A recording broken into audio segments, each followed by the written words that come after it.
circuits from around the world.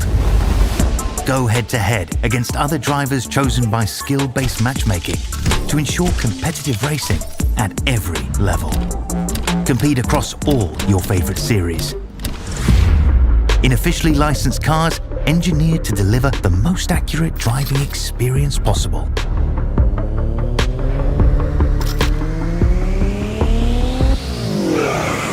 Join a race or host your own with players from across the globe. Race against the computer or in a league with friends. Feel the thrill behind the wheel. Visit iRacing.com.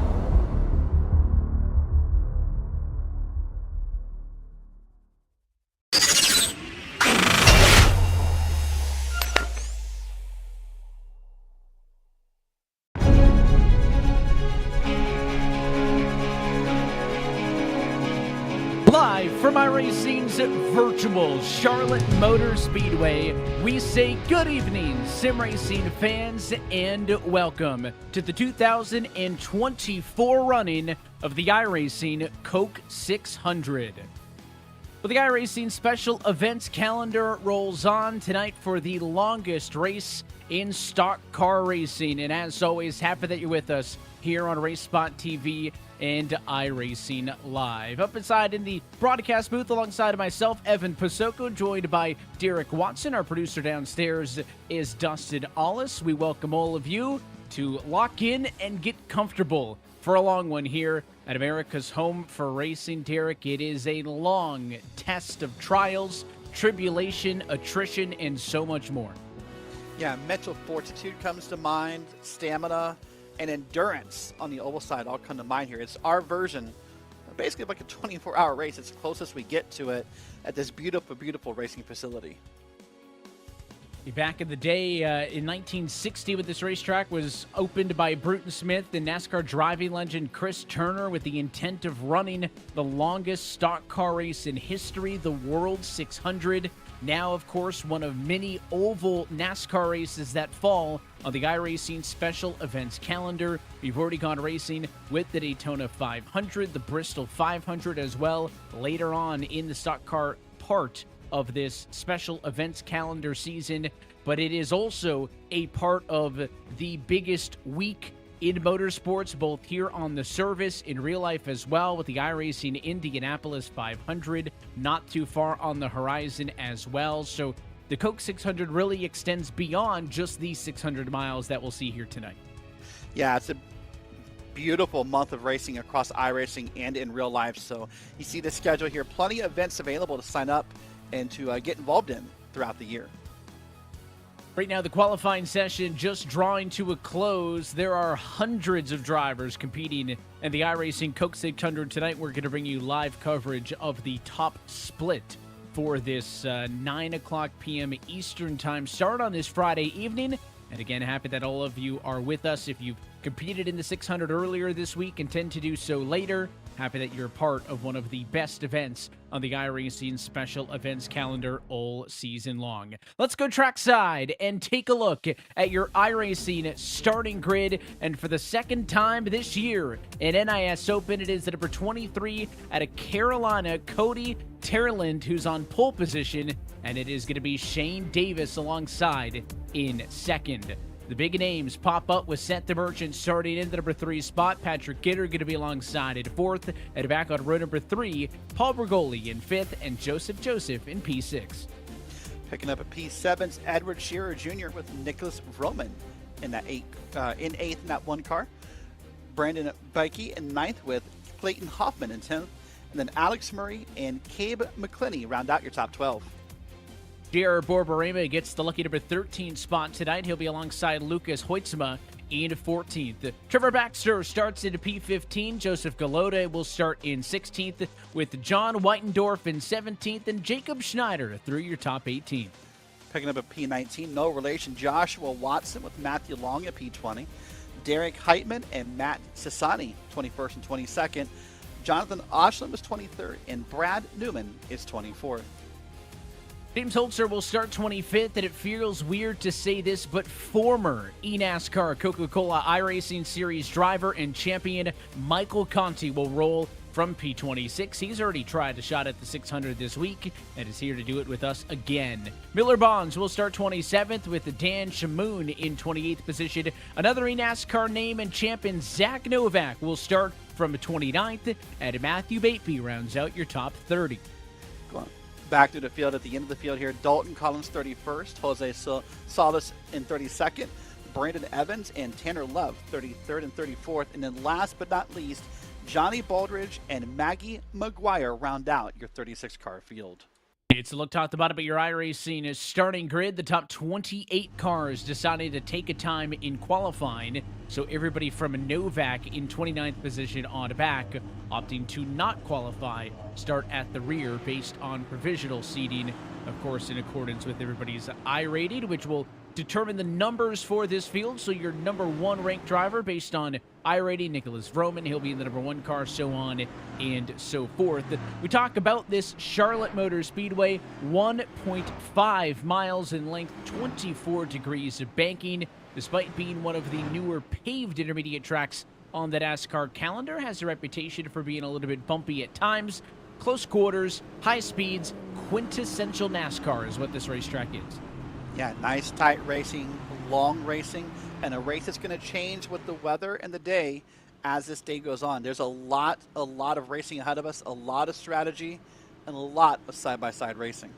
Just a little bit past 6 p.m. in sim time. It's notable that if we do go racing under the lights, that the Charlotte Motor Speedway was the first super speedway in NASCAR to install lights for night racing. We may just need it before we're done with 600 grueling miles, 400 intimidating laps up ahead of some of the very best drivers in the NIS Open Grid. And as always, happy that you're spending your time with us here on Race Spot TV. Pace car down and in, field in the hands of the number 23, Cody Turlandy, as we get set to go racing and drop the green flag. This is the iRacing Coke 600. Green flag in the air.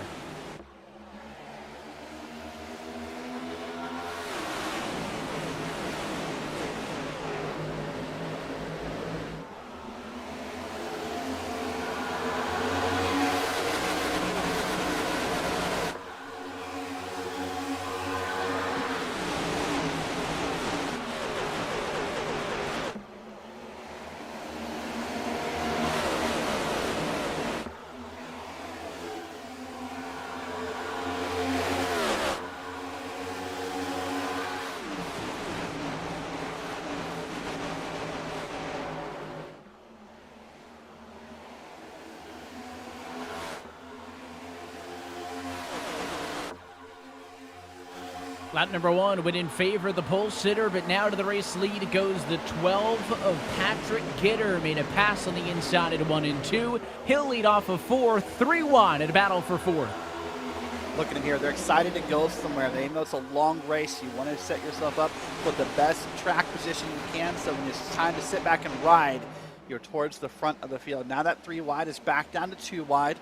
And they're going to try to go side by side, about 3 or 4 rows deep here, down this back straight, Evan.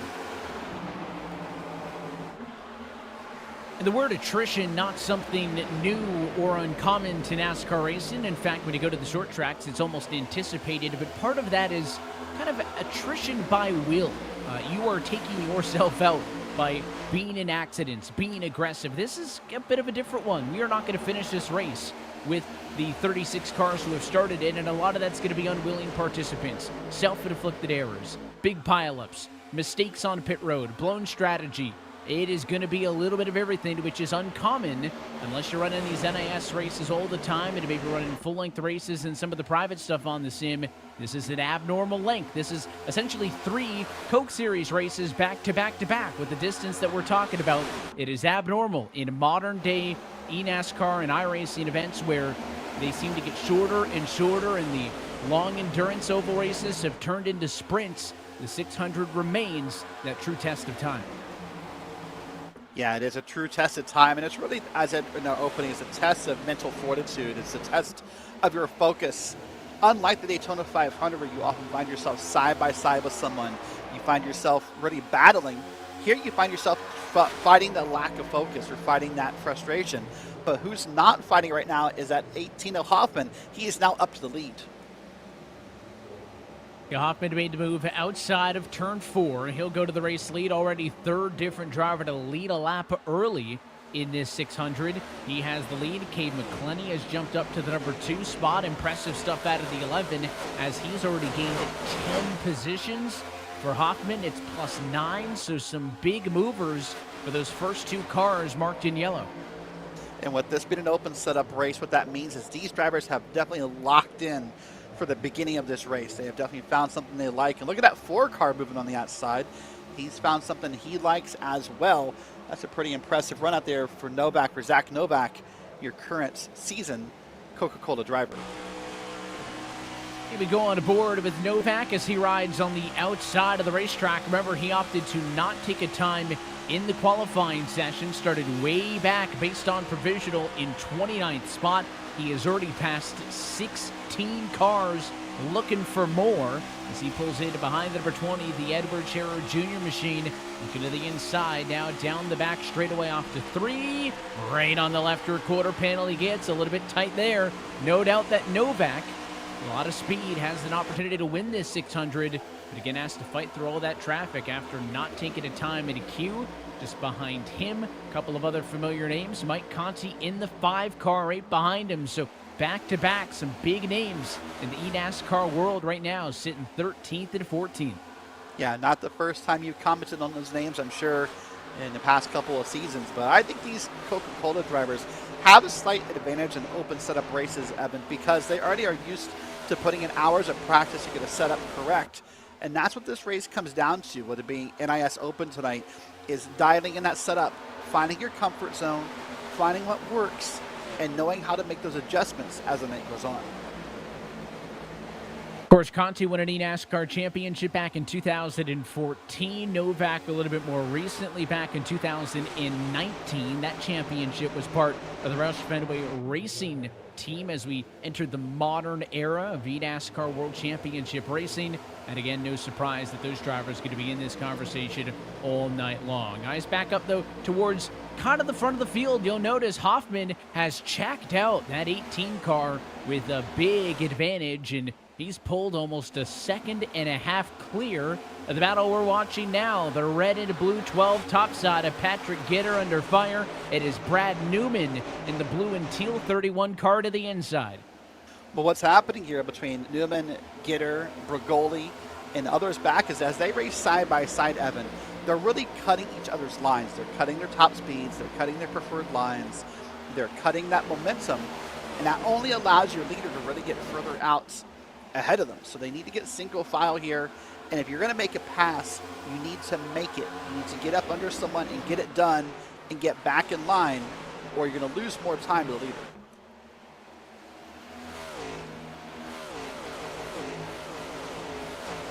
You seen yourself over the course of a run going to be so critical as well. This race is anticipated to have many cycles of green flag pit service and being aggressive and leading the first 20 laps of a run.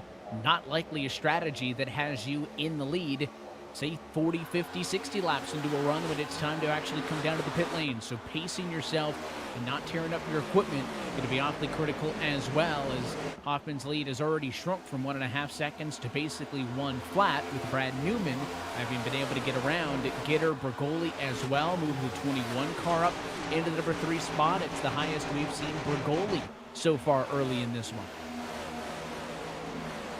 As we look back through the field, see mostly single file, a couple bits of 2-wide racing here and there, but a lot of drivers now are in line. They have that preferred line. You want to get down here towards the blue line through the corners. And as you see right here, they want to track back out up against the wall and then be ready to get here through the dog leg and do it all again in turns 1 and 2. It's the 4 Novak on the move inside of the racetrack, making him pass on the 22 of Brandon Bakey. So he enters now the top 10 for the first time tonight. Again, he has been charging through the field.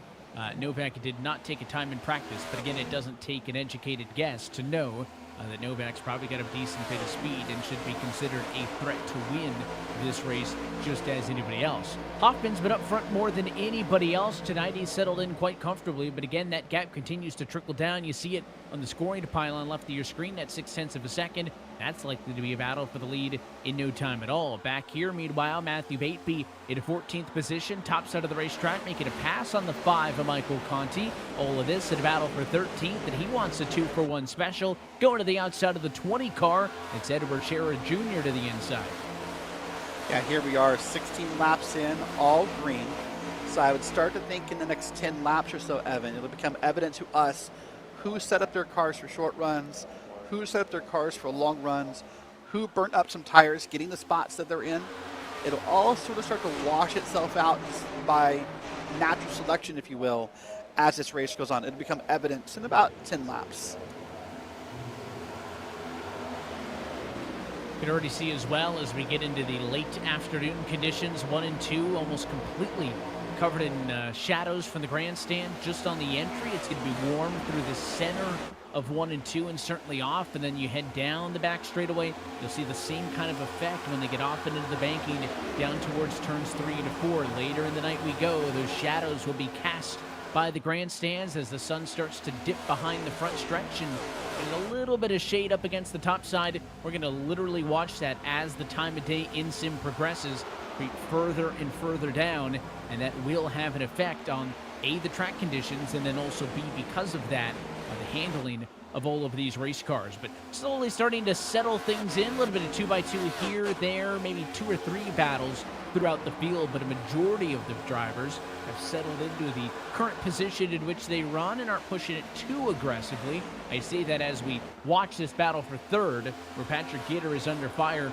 by Nicholas Broman. They're pretty close to each other, but certainly seeing the field spread out some 20 laps in. You know, I sat back and I listened to you talk about what's going to be the day-to-night transition. I think about how lucky we are as iRacers and that we get that transition. You and I probably both remember a day of iRacing where there was no transition of day tonight. It was one or the other, and we stuck there. And what a beautiful piece of technology that was to add into the iRacing service to allow that transition, allow the weather changes. Now we've got the upgrade with the iRacing weather system that, you know, makes everything a little bit more accurate, a little bit more realistic. It's been a great amount of progression, and a race like the Cook 600 will definitely help show that off. And the benefit of a limitation being unlike what it sounds like we'll be dealing with this Sunday if you're a race fan.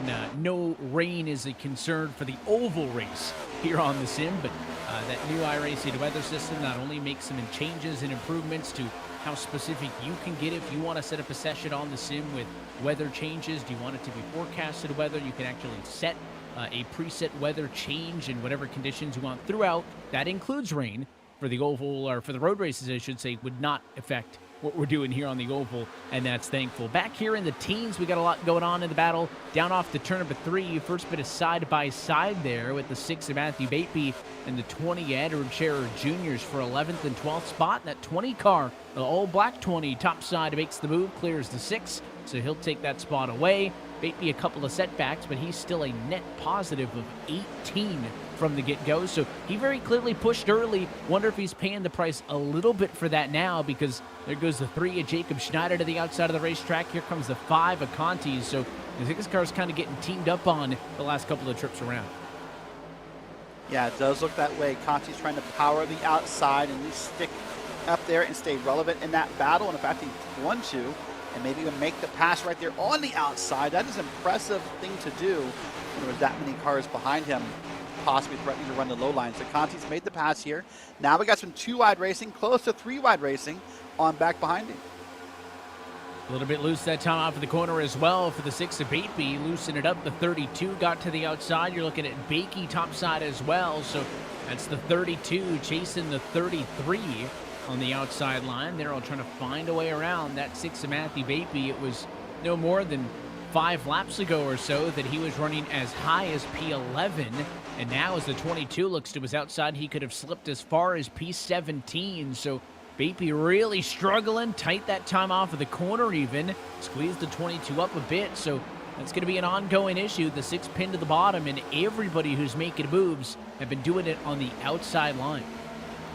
Yeah, as this race goes on, everybody wants to move up because the less input you can put into your wheel is the less use you're putting on your tires. So everybody's going to want to get to the outside in order to conserve some tire wear and have some tires left before the end of this run. Roughly, you're looking at about 70-ish laps on the tank of fuel here. So the longer you can make your tires last, the better you'll be at the end of that run. Top side of the racetrack, the bright colors are on that number 26 of Shane P. Davis. Started this race on the outside of the front row, quickly slipped back 13th at the stripe that time, with Miller Bonds in the 33 car looking to the bottom. So I don't think the start that Shane Davis was looking for. Had a real good effort, obviously, in the qualifying session. Qualified about 2/100ths off of the pole time. But quickly dropped back, maybe not wanting to be aggressive early in this one. We'll see if it's an overall pace question for the 26 or not, but there's been so many comers and goers. I think 27, now 28 laps in the works of a 400-lap race is a little bit too early to make any definitive statements on a pace, but he's certainly back here in the weeds a little bit where there's a lot more going on than up front. Yeah, a lot going on back here. A lot of jockeying for position, a lot of trying to get in front of each other, and really just kind of find yourself, further ahead of anything that could happen later in this race that you want to be. Look at that, almost 3 wide again as they come out of 4 down through this little portion of the dogleg here, Evan. And that dogleg feels tight with 2 wide. Oh, it feels horrible at 3 wide. And it's that much more noticeable, the fact that it is a quad oval as opposed to a tri-oval. You think of the Las Vegases and the other more curved tracks, the Chicagolands, the Kentuckys, the Kansases. Those racetracks have a very clear, defined one big bend, and it does get tighter in turn radius at the stripe, but here at a quad oval, you have those very distinct kinks in the dog legs, to your point. And if you're 2 wide, certainly if you're 3 wide, you get to that kink, and it really tightens things up. Now, they do have the artificial turf on the front stretch here, so it would not be uncommon to see somebody stick 2 tires down into the grass. I saw some drivers going all 4 into the grass earlier this week here at Charlotte in the Cup Series race. But those kinks on the front stretch do change the dynamic of what side-by-side racing is like at this track compared to some other intermediates. Yeah, it really does. And no matter how much space there is actually around you in the car, for some reason that quad oval just feels incredibly claustrophobic sometimes. It's really hard to describe without doing it. So it's always great to see when drivers can manage that. But here we are now running lap 31 of 400. We're about 10% of the way almost through this race. A few laps short of that.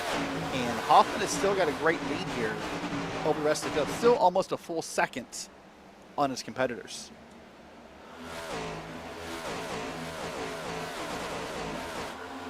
Yeah, I was a little bit skeptical, right? Hoffman got out to that big advantage, pulled about 1.5 seconds, and then he was getting chased down. And I wonder if this battle for second is aiding him in defending his gap, because Nick Vroman going to make a move on the inside of Brad Newman. Vroman now up to P2.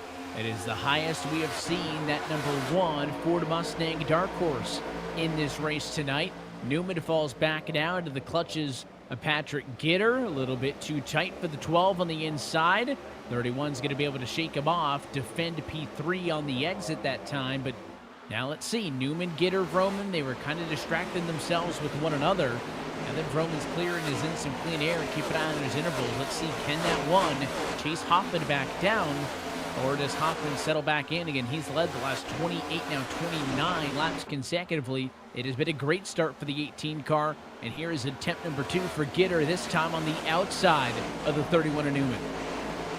That's a great run right there, but look at what's great. Vroman is cutting into that lead, Evan. Look at that pylon in the top left of your screen. It's now down to 0.6 of a second. It was almost 0.9 of a second. So it's really about 1/3 of the way into cutting in there. Vroman has found something pretty well in about halfway through this fuel run. This is really incredible to see him break from that pack and begin to make this run. The last lap time for Clayton Hoffman, a 30.624. For Nicholas Vroman, a 30.470. And Schneider gets a bit of the fence that time as he comes off at turn number 2. I don't know if he tried to squeeze it to the outside of the 31 or just got tight, but certainly got loose and got into the wall. There's more chatter on the radio, maybe contact involving Cade McClenney back in 9th. I don't see any damage, but some of the drivers apologizing over the radio, which is always something fun about these special events, as we have the ability to hear the old driver radio communication that goes to one another. Not confident enough to simply just turn that on to the broadcast at all times, because it can get a little bit heated or passionate at moments, but I enjoy the ability to be able to listen into what the drivers are thinking. And now that that 3 machine kind of lost his momentum, struggling to get the wheels back going and get back under Newman, he's going to get a push here. The 5 of Conti going to help that 3 car through on the inside. Yeah, Schneider got a great push right there from Michael Conti. Now he'll drift up here and track out to the wall. Now he'll get a push from the car here on the high side, and he'll kind of be a little bit of a Dale Jr. Pied Piper move right here down the backstreet of Charlotte. And up front, here comes Nicholas Vroman. He was able to get around Newman for second. He has reeled in Caleb Hoffman. Do we see a third different lead change on the night? You go on board with the 1 car, looking to get to the inside of Hoffman. Doing a great job here down the backstreet. You saw him wiggle just slightly out of the corner here, but keeps behind Hoffman. It's about, what, a quarter of a car lower, right to that blue line, just trying to find a different line, find some clean air. Now they're going to come through the quad oval together to the start-finish line to start lap 39 of this race. And it is still that close. I'm wondering how long before Roman goes to the outside and tries to move. We've seen most passes, I would say, deeper in this run actually happen on the outside. Hoffman seemed pretty content to want to protect the bottom in 1 and 2, but now in 3 and 4, going to leave it wide open, washes way up the hill, and on a silver platter, Nicholas Vroman going to 2-step to the lead. He gets his first lap led, and the iRacing Coke 600, it comes at the end of lap 39. It certainly feels, Evan, like possibly that Roman has set this car up for a long run. He's in for the long haul tonight. He's hoping for a few cautions and a lot of green flag laps, because he really came from 8 or 9 tenths of a second back to run this car down pretty quickly. Now look, now here's Gitter. Gitter's now going to get around Hoffman possibly. It always seems to be when it rains, it pours. 1 car passes you, 2 or 3 are knocking on the door, and in this case, it's Gitter to the outside of Clayton Hoffman. This is going to be pretty easy, I think, for the 12 Chevrolet, and the Team Conti machine is through. You can drop Hoffman now back down to 3rd, and where are the other cars who have led laps so far in this race? Well, your pole sitter, Cody Turnline, led 1 lap. He's already down to P9 in this race. So how far back does the 18 Machida Hoffman possibly fall? We saw early, Gitter even slipped back a decent amount. He's back up, though, in P2. So even in the 42 laps that we've run so far, comers and goers, faders and gainers at the end, we've seen just about all of it. It's come from a whole bunch of different drivers. And then as things spread out in the midfield, look at this battle right here. These cars aren't getting any space at all. Good battle as they head off into turns 3 and 4. Way up on the outside wall, that's that 32 machine of Whitendorf. Beautiful racing right there by those guys. You can be 3 wide in your 43 laps into a run. It shows the confidence you have in yourself as a driver, in your tires, and in each other to think that you want to make a 3 wide pass happen here at this moment of the race. But look at that bottom line being checked up. Now they're 3 wide again, because that blue and silver machine was not happy with the lane he was in. First time we mentioned it, but Paul Bergoli is the one who got loose, got a little bit sideways off of the corner, might have had some help when that car got out of shape, did a good job to reel it back in, but Paul had a quiet night until that scare, and it has been a wrong way trip for him thus far. Started in 5th, he's down to 18th. And how about right behind him? Shane Davis started 2nd. He's in 19th. Braden Bakey started 9th. He's in 20th. Those are 3 drivers who have lost a lion's share of the positions. Yeah, so we'll have to wait and see if they can come back around here. We'll wait and see as this run, proceeds on. I suspect we're about 20 to 25 laps from our first set of green flag pit stops, and then we'll kind of get an idea of who's where, who's set up for what, who's ready for what, who can adjust. that second run will tell us a lot of stories about this race. Oh, hold on. Caution. Spinner 34 into the inside wall. It's Joshua Watson. Caution flag is out. Alex Murray involved also, and 2 top 20 race cars are gone just inside of 1/10 of the way through this iRacing Coke 600, and it is a accident that will likely usher in wholesale pit service for the entirety of this field. We'll wait to wind it back to take a second look. We'll get it from Murray's perspective here. I think it's going to start with Watson in front. Yeah, got tight and checked way up to avoid getting into the 16 car, and it was essentially like pulling a parachute. The 14 was coming at speed and just could not avoid him when he slowed down by that much.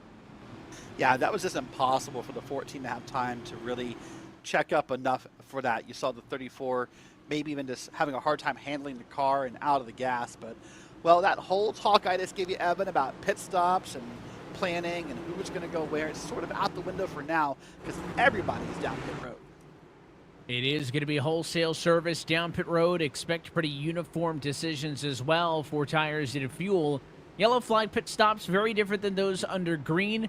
The margins are going to be much tighter, so there is more to gain, more to lose, but it is also harder to make a gain. It's going to be tricky to really gain a ton here. We'll see what they do. Remember, Nick Vroman enters as the #1 car in the running order, but because he qualified back in the number 8 spot, he does not have the advantage of the #1 pit stall. Could that benefit the 23 of Turdline? The one's going to drive out of pit road. He's going to be the first off on that strategy.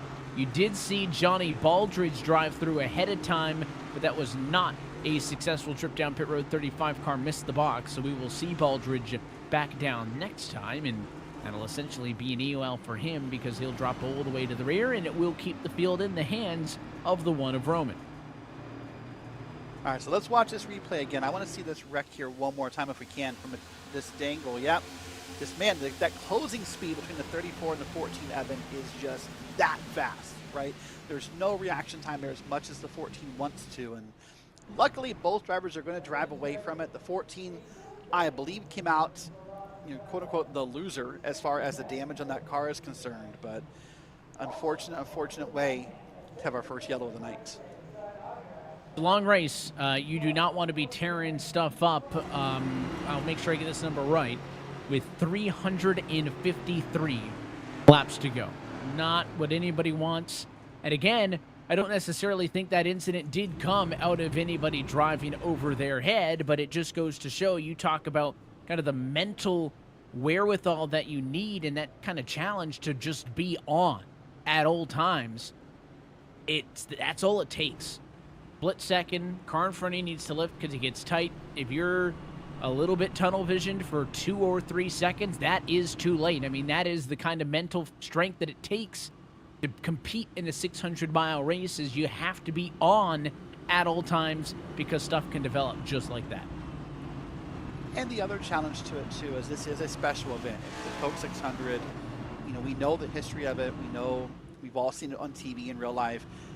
And winning it is special, no different than the Daytona 500 we do in iRacing, or the Brickyard this year, or the Bristol 500. And so when a small mistake happens and that feeling of this is no longer possible hits, there's that pit in your stomach, there's that empty feeling, there's that frustration and disappointment that comes with it, because now you know I'm likely not going to win an iRacing special event.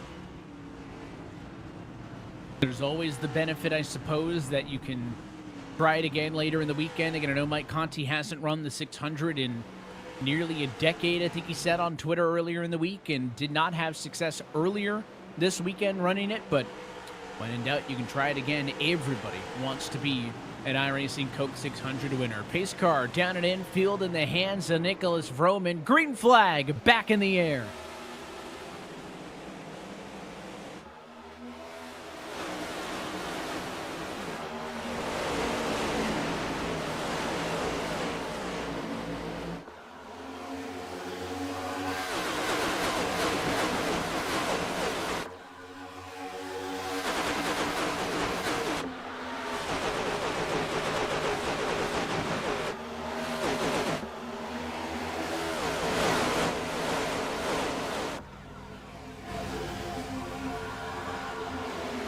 Roman leads after the first lap. Can he continue to maintain? It was a revolving door of leaders in the opening laps in this one, and said he looks pretty comfortable. And look at the 18 of Clayton Hoffman on the aggressive to the outside of the 5 of Conti. He takes away P3. Not really a surprise after what we saw out of Hoffman in the first run. We saw Hoffman get out front and lead very quickly. And based upon that run to the outsides, he barely got clear there. I suspect he's trying to get to the front and reclaim his position. 1/8 of the way through the iRacing Coke 601 yellow thus far. So far, a total of 4 different race leaders. Most laps led by Clayton Hoffman, who wants to go back to the top spot. He has been aggressive, restarted in 4th. Now to the inside of the one of Nicholas Vroman. Back to the race lead. You can give it to the 18 car. Clayton Hoffman wants it. He's got it. Just like that, Hoffman can let out a big sigh of relief, a big breath of fresh air, and know he's now reclaimed the lead where he wants to be. That's a great feeling to have happen to you here. So now it's Hoffman, Vroman, Galata, Gitter, and Conti, your top 5. Sounds like a lot of aggressive stuff happening in the midfield as the driver radio chatter lights up with drivers complaining about one another and how aggressive they are early. But everybody knows cautions breed cautions, restarts breed opportunities. At any time you double them up and squish them all together, there is going to be somebody who wants to be aggressive to try to take advantage. Single filed out for the most part. You got to look back to this 32 car and the 13 on the outside. That's Weitendorf followed by Heitman. They're the first pits, a side-by-side, about 12th position on back. Haven't talked a ton either about the 8 of Joseph. Joseph went the wrong direction in the opening stint. His blue Mustang's down on the inside. He's the number 8 car. He is always somebody to watch for in these special events. Yeah, Joseph has a great reputation in these events of being a strong driver and performing well. And another name we've not talked about a lot since the beginning of the race, Evan, back in P14, is Turland. He put it up on the pole and had a pretty great qualifying run, and for some reason in race trim cannot seem to figure it out. And Turland started there, led the opening lap of the race, and has just simply struggled since then. He's all the way down to the number 14 spot, where we look at him now. Plenty of work to do. The benefit is plenty of time to do so, but just haven't seen the race pace out of the 23 car that he would need to be successful in this one. Looking up to the 12 car. That's a battle that's going on a little bit behind some of the aforementioned names. The 12 is piloted by Patrick Gitter. He's in the number 5 spot. He's fighting with the 4 car of Zach Novak to the outside of the racetrack. Novak's got the advantage that time at the stripe. You can score the 4 car in P6, and now there are more drivers inside of the top 6 who started outside of the top 20 than started inside of the top 8. Yeah, lots of shuffling happening here through the field as drivers are now getting comfortable, and we're starting to see who loves this track, who's good at this track, and who does not have the best day here so far at Charlotte Motor Speedway. Look at this here, going on now single file, and we're back up here focusing on the 12 and the cars around it. You know, Evan, part of this weekend and why a lot of NASCAR fans love this weekend is the patriotic feeling.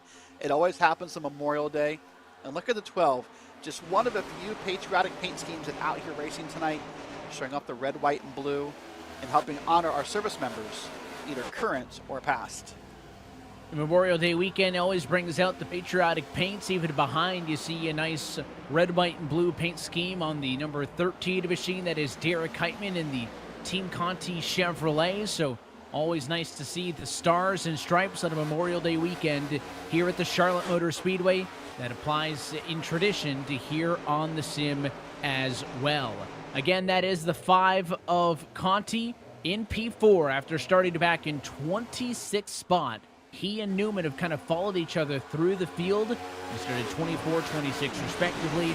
Right now they run 3rd and 4th on the racetrack. Still with a little bit of work to do, but it's been impressive stuff for those drivers to get the bulk of those passes out of the way sooner and then leave themselves to be able to do the nitty-gritty a little bit later on. Again, it's funny because this is a long race, but when you split it up into green flag runs, you can count those on a hand or two, and it makes things feel Like it's a lot more consequential in every given moment. We've already seen an incident that involved two cars. Those two cars are still on the racetrack, so all 36 of them still at full song in this Coke 600. But we will see that attrition continue to creep into our storylines as the sun continues to set and we race into the evening.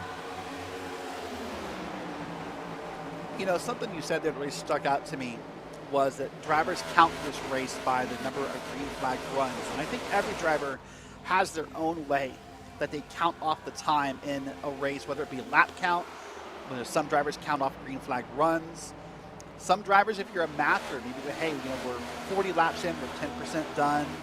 Some drivers choose not to know. They don't want to know. They just want to kind of let things happen. But I love the different ways that we count off the laps on our head here. I think compartmentalizing is an important thing. And if you have run a 24-hour race at, Daytona or a 24-hour race anywhere else on the service, you might scoff at the idea of a 600-mile race being an endurance one, but I think that same mentality applies to any of that. If it's a pit cycle in a stock car race like this, if it is a 3-hour stint in an endurance race, compartmentalizing and breaking down that massive, daunting number or task in front of you is the key to finding success at events like this. Yeah, and often, when you're talking to road drivers, you go, hey, we do 24-hour races. So we do, the 12 hours of Bathurst. You're right, you do. But we're doing 4.5 hours, maybe 5 hours tonight, depending on the number of cautions. And it's single driver. There is no driver swap here. There is no break. The closest to a break you'll get is a pit stop, and then you're right back at it. And even in the most spread out moments, you will not find yourself with a 3-second gap to and from the next car. That just does not happen. It's not in the DNA of NASCAR intermediate oval racing. You are always on it. You are always fighting with somebody else. It is a lot more difficult to focus on driver versus track and what my pace and what the lap numbers and times that I want to do are. This style of racing and kind of NASCAR racing with a broader stroke is a lot more driver versus driver all the time from start to finish. Vroman's been able to close back in on the 18 to Clayton Hoffman, and we resume this battle, which we had seen just before the cycle of pit service. Vroman looks high, looks low. Can he find an opening in a battle for the race lead? What I like about this battle right here is it's almost like Vroman's not really pushing out hard. He's just trying to play that mental chess game with Hoffman. He's trying to make him think, make him react, and hopefully react in the wrong way. He's not pushing. He's not diving into a corner. He's just kind of saying hello in his own little way.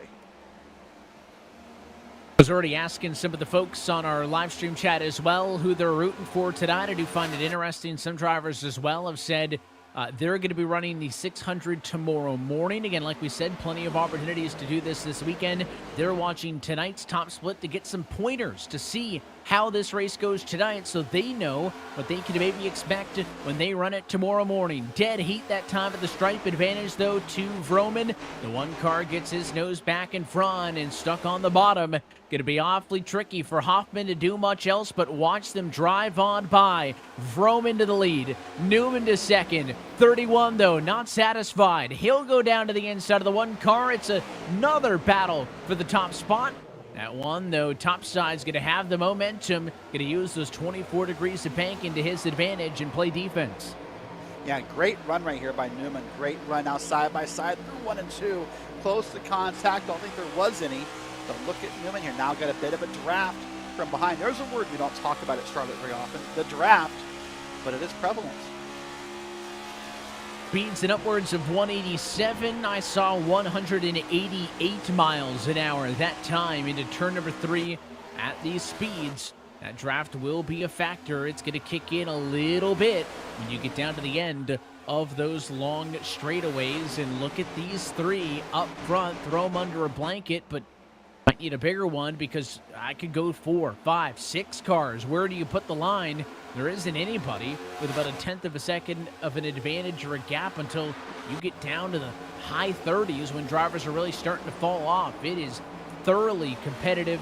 throughout the field. Meanwhile, the 27 of Brandon Evans, with an issue that time off of turn number 2, got sideways on his own.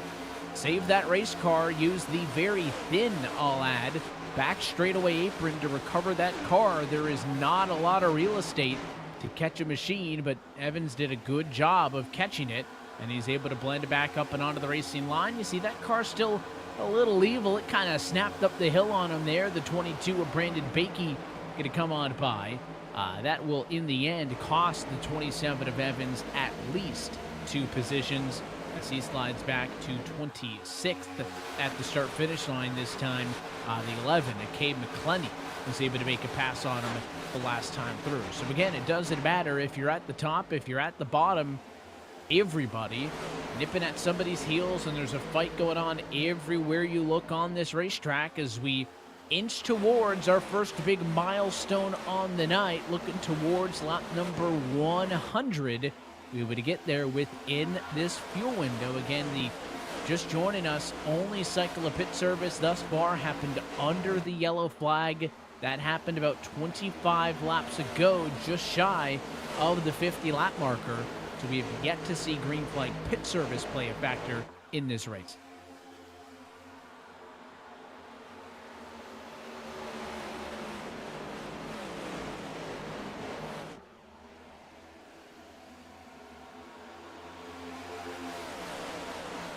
Not a lot of space on that front stretch for drivers to do much besides just kind of fall in line and use that draft to chase. They're all going after the one to Machida Nicholas Vroman, Brad Newman in second, Hoffman 3, Conti 4, and Joseph Galota. Haven't talked a ton about the driver of the 10 car yet. He's top 5 for the first time tonight, but may have cursed him on that one because right on cue, he is under fire from Novak. The 4 tried to go to the inside. Wasn't able to make that position stick. He'll tuck back in line, hit the reset button, and will inevitably try again soon. So Novak trying top side this time. Couldn't do it on the bottom. He'll go to the outside. He's obviously feeling good, wants to be a little bit aggressive there. And up front, the battle for the race lead is on as well. Newman to the inside of Vroman gets a nose in front.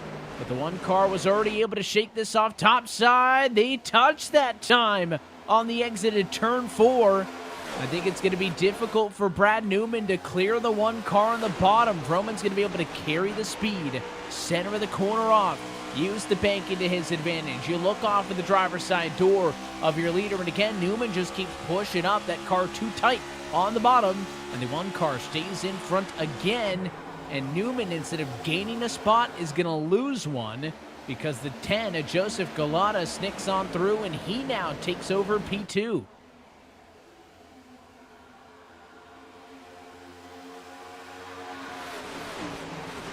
Vroman under fire again, this time by the 10 of Galata, but to be honest, he shook off the initial challenge from Newman, shook off that second and most recent challenge by Newman.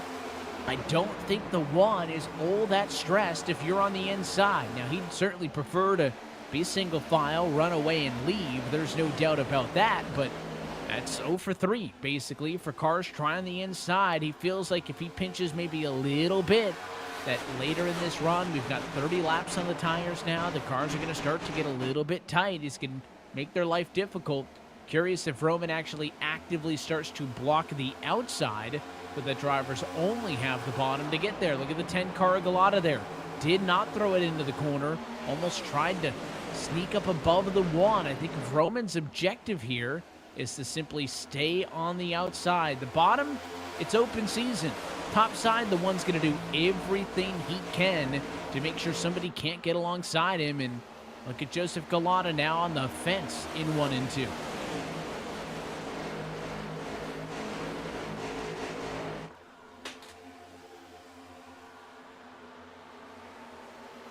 So the battle up front continues on. Everybody else outside of P1-2 riding the bottom of the racetrack, except that 1 car topside. I think that was the 16 of Jose Salas Jr. Haven't talked a ton about him. Got the Pennzoil colors on that Ford tonight. Jose started 10th, has been pretty quiet. He's not afraid to battle right now, mixing it up with the 18 Machida Clayton Hoffman for P7. Yeah, Jose doing a pretty great job up here on the high side. Now has the help of that 12 car we talked about earlier. A little bit of that run, that draft, if you will. Now we need him through the corner and help him make that pass and be clear here. Yeah, Jose's a very active member on the service, whether it be leagues or official racing. A name that a lot of drivers and a lot of viewers are aware of here. So this would be a big moment for Jose if he could find his way to the front.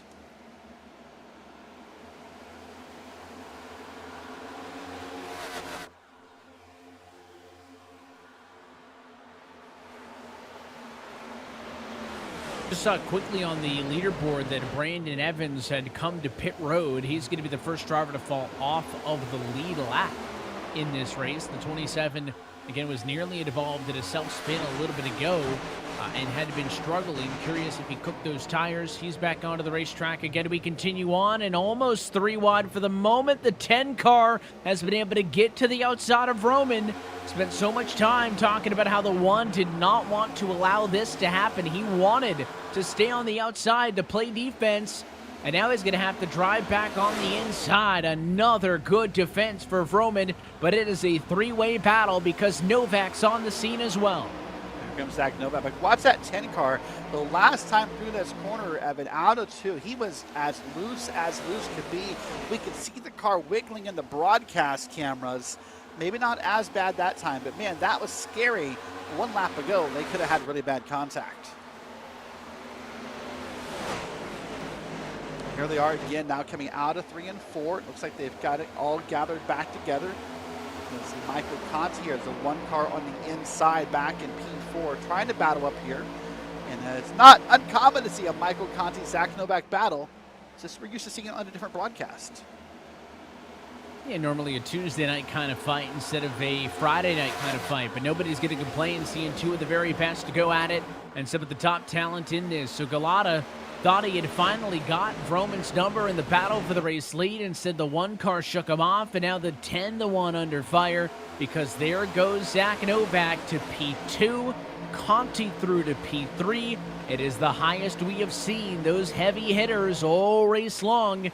And it's not to discredit Vroman, who has now led 30, but when these 2 are on the charge, sometimes it feels like a matter of time. And Novak to the inside. Conti going to give him a shove into turn 3. Can the 1 shake off another battle from the inside? He can't.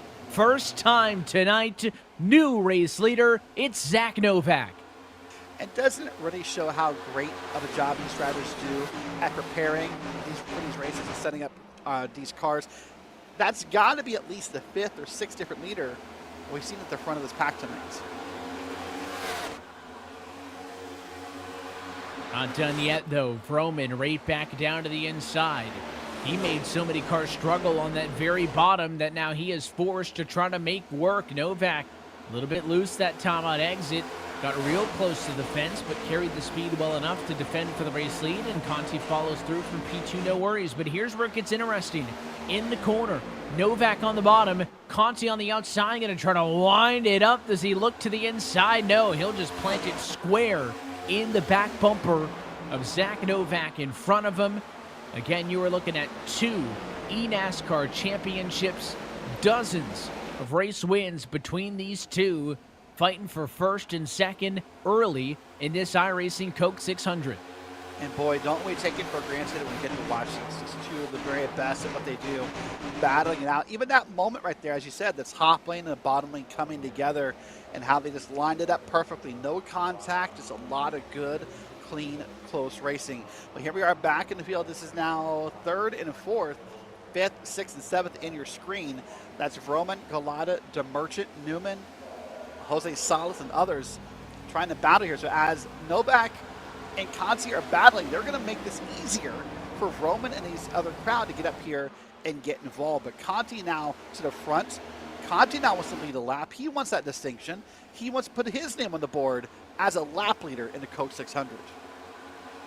And he said, again, it's been nearly 10 years since he last ran a Coke 600 race weekend. He said a lot had changed since then. He's now an adult. He moved from New Jersey to the Carolinas, and he did mention that the Cup cars aren't 950 horsepower anymore. That sounds about right for a guy who drove these things in 2014 when they were a completely different animal.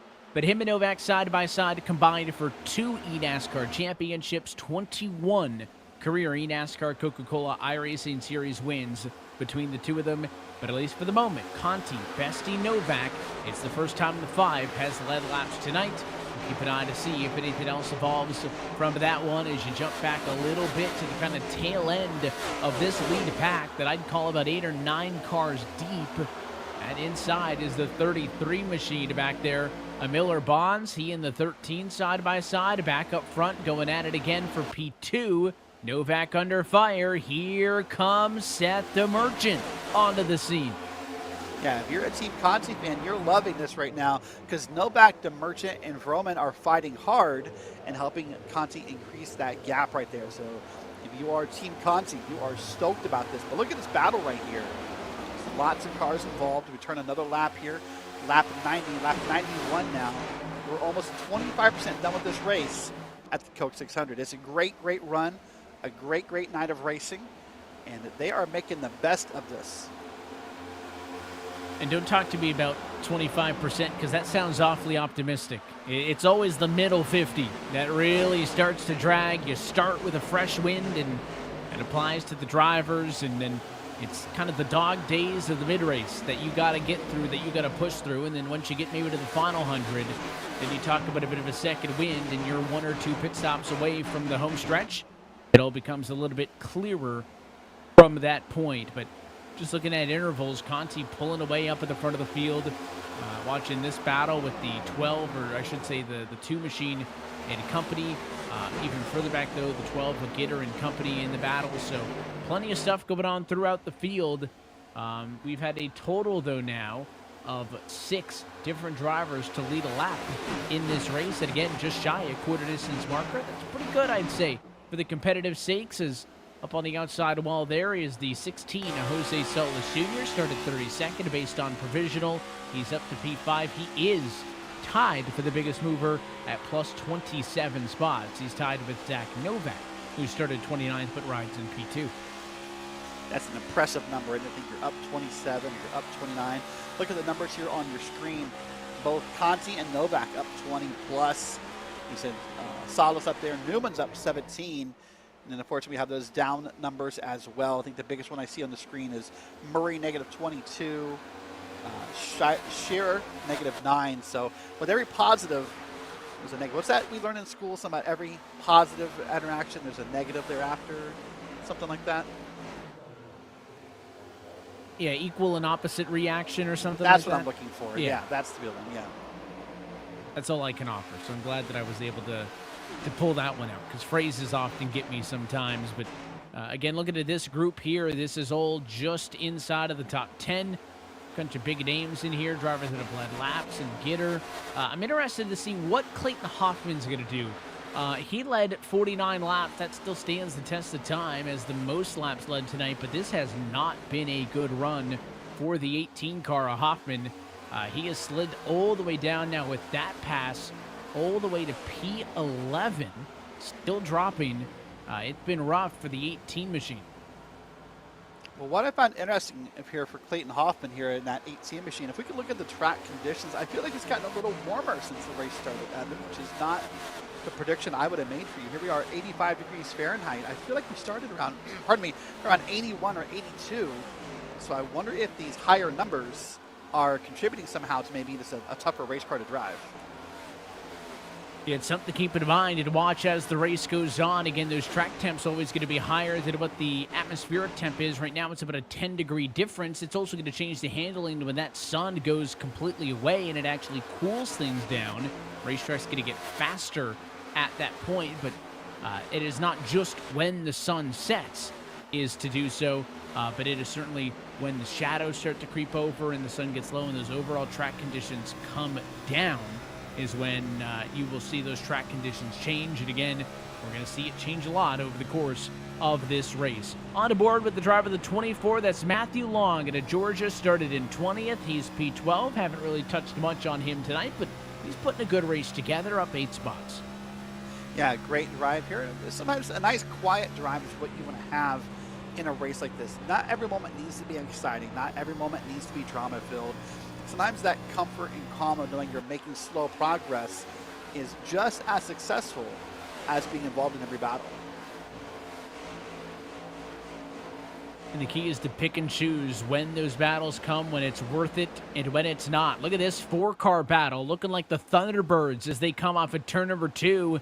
Joseph Galata is in P7, Solis, Newman, and Brad Evans in as well behind in the number 35 position. He's a lap down. That's important to note. Not part of this battle, but physically occupying the same space. He's got a little bit better tires. He's trying to be careful as he tips through some of this to not be too much of a factor. As you look at the one of Roman now making a pass and clearing that 2 to Merchant, they will swap out for 3rd and 4th.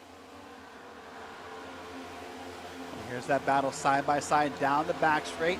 That 31 machine of Newman here, trying to make something happen. And it's going to stick side by side. Not going to make the pass clear here, but will stay in contact as much as possible as we start another lap here at the Charlotte Motor Speedway. And that time by, it was 100 laps down and 300 to go. We are quarter distance in this iRacing Coke 600. We'll take a quick opportunity to step aside when we come back to the Charlotte Motor Speedway, looking for our first cycle of green flag pit stops. Your race leader is the NASCAR champion, Michael Conti. Racing isn't easy, but experiencing it is. iRacing puts you in the driver's seat with the industry's leading sim racing game. Drive on laser scan replicas of the greatest racing circuits from around the world. Go head to head against other drivers chosen by skill-based matchmaking to ensure competitive racing at every level. Compete across all your favorite series. In officially licensed cars, engineered to deliver the most accurate driving experience possible.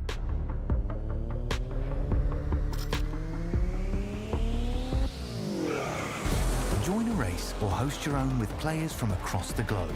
Race against the computer or in a league with friends. Feel the thrill behind the wheel. Visit iRacing.com.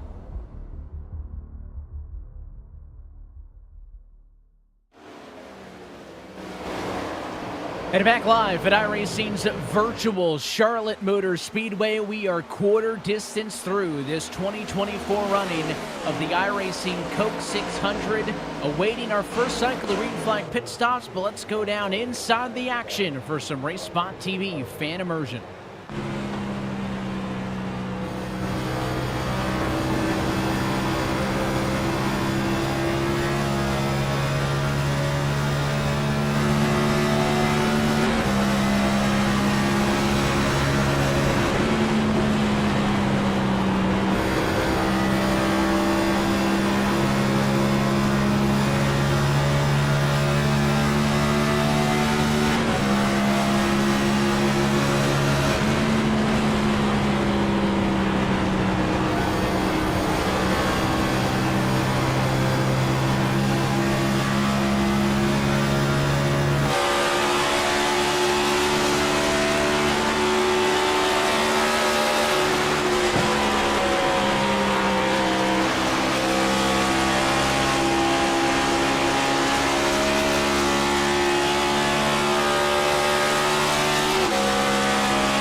3 laps as we were last down pit road, but some of the battles tied up. You'd think we just went back green. What that does mean, though, is we are on the doorstep of our first green flag pit cycle of the night, Derek. We did not see it early in this race. Had a yellow come out just shy of 50 laps in. Everybody pitted under the yellow. It was essentially unanimous 4 tires that have fuel throughout. We've seen a couple cars trickle down. Brad Newman, I think most notably. Paul Bergoli also in. They pitted about 5 and 4 laps ago. Not a ton, though, up front, though, have pitted since then as the battle for the race lead continues through this as Novak on the bottom has taken the race lead back from the 5 of Conti. And that really shows right there in that picture, Evan. That is picture-perfect proof of how a preferred line for a driver can be more important than the quote-unquote perfect line around the track, because those guys could not have been more polar opposites in the way they drove it. One on the bottom, one on the top, and so they came back together like a perfect, like synchronized gymnastics routine right there. That was beautiful to see. It was Conti who had the advantage for the bulk, but Novak led on the front and now the rear end. And again, we just await to see when these pit stop decisions come. The intervals are at the biggest they've been at any point in this race. 5.5 seconds back to 8th position. You're over 10 seconds back to the car in 20th. Again, grand scheme of things, to be able to run that close to some of the world's very best is very tight, but in context of this race, some of the largest margins we have seen thus far. And more than just that battle going on for the lead. You saw a quick peek. There's some more side-by-side back there. Patrick Gitter, though, 4th on the racetrack, says he's pitting this time. Does that tip off a Novak or a Conti? Do we see either of the leaders come in? Novak doesn't. Conti does. And here we go with the race leaders. And here you see now one of the hardest skills of all of iRacing, and it's proven by how much smoke came up off that pit road. Pit entry under green is a skill that not enough drivers practice, and it can bite you if you're not careful. A lot of smoke. They got to get these cars woed down to pit road speed of only 45 miles an hour. It is an often overlooked part of oval racing, is the ability to execute clean and fast green flag pit stops. It is, yes, highlighted by the dramatic moment of the tires sliding to the commitment line where that pit road speed limit is enforced, but it is so much more than that. It is the execution on pit road. It is this right here, the outlap. Trying to go full bore, but keep it below the double white line because you cannot blend back into the racing surface until you get back off of the exited turn number 2. You're looking for the blue cone there. Then they can blend. There is a lot of time to be lost, a lot of time to be gained. Novak did not pit when Conti did. Now the race leader is down at 1:15.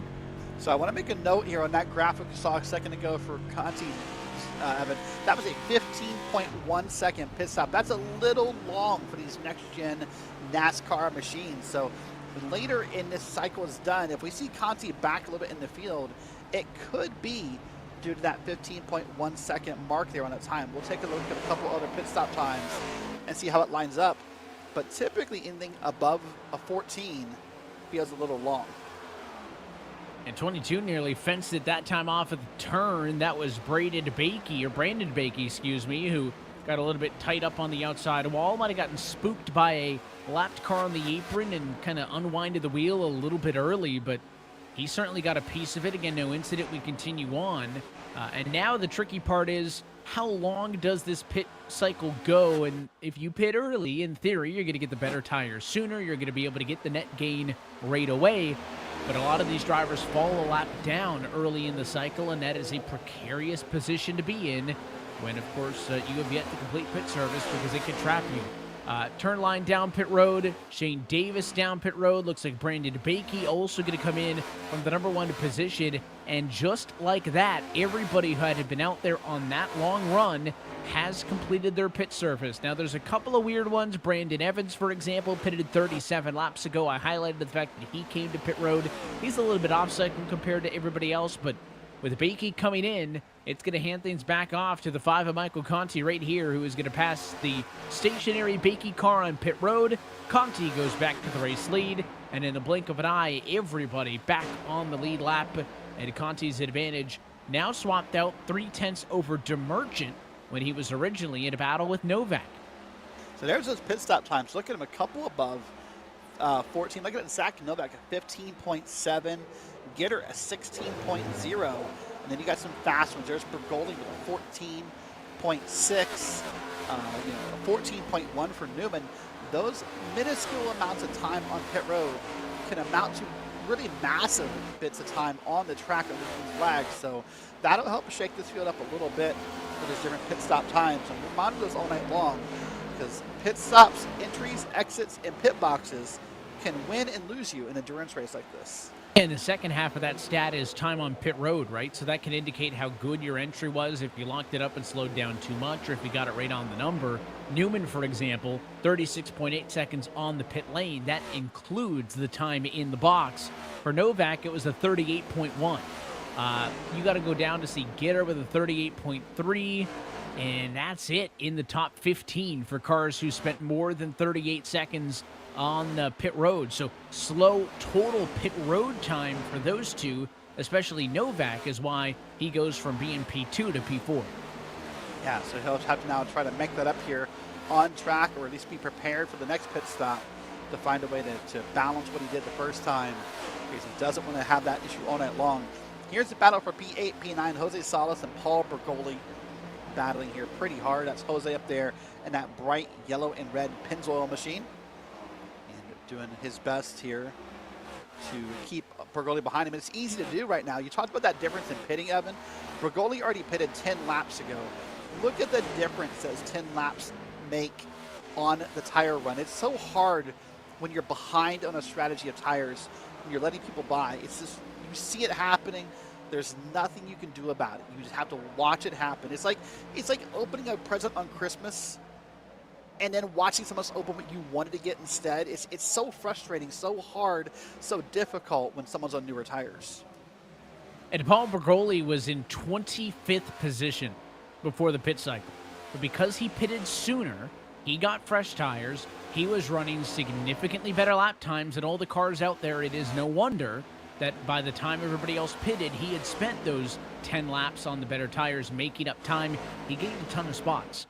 That's the advantage of the short pit. The disadvantage is that point that you just made, the fact that, well, now he has the oldest tires. He's going to be slower now than everybody else, and his tires are going to wear faster and worse than anybody else because he's going to be 10 laps ahead on the wear pattern compared to the rest of the field. So there is no crystal ball that says when the short pit, when the long pit is the right decision. There is a pro and con to either decision, and I think Bergoli is a good example of that. Gained 15 spots. That's a big win.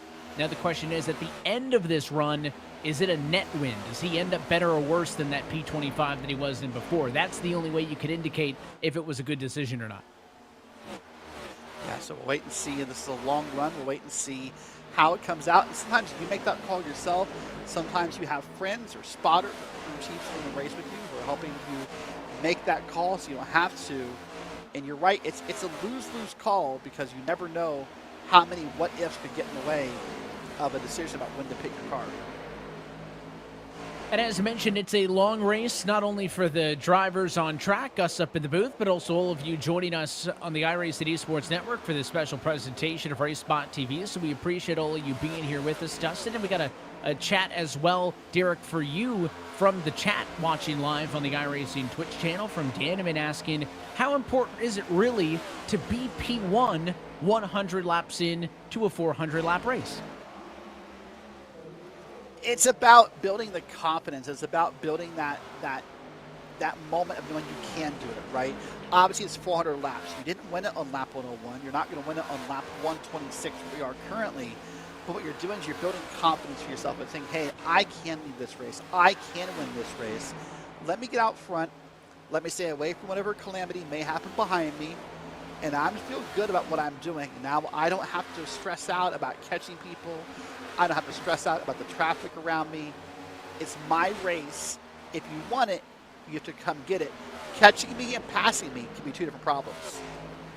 And I think there's some drivers talented enough who may not have done a ton of practice for this race because they just have tens of thousands of hours of seat time. But I think there's also many drivers who their first fuel run is not in race, so they have an idea. But I will say, getting a start to the race like this is really beneficial as well.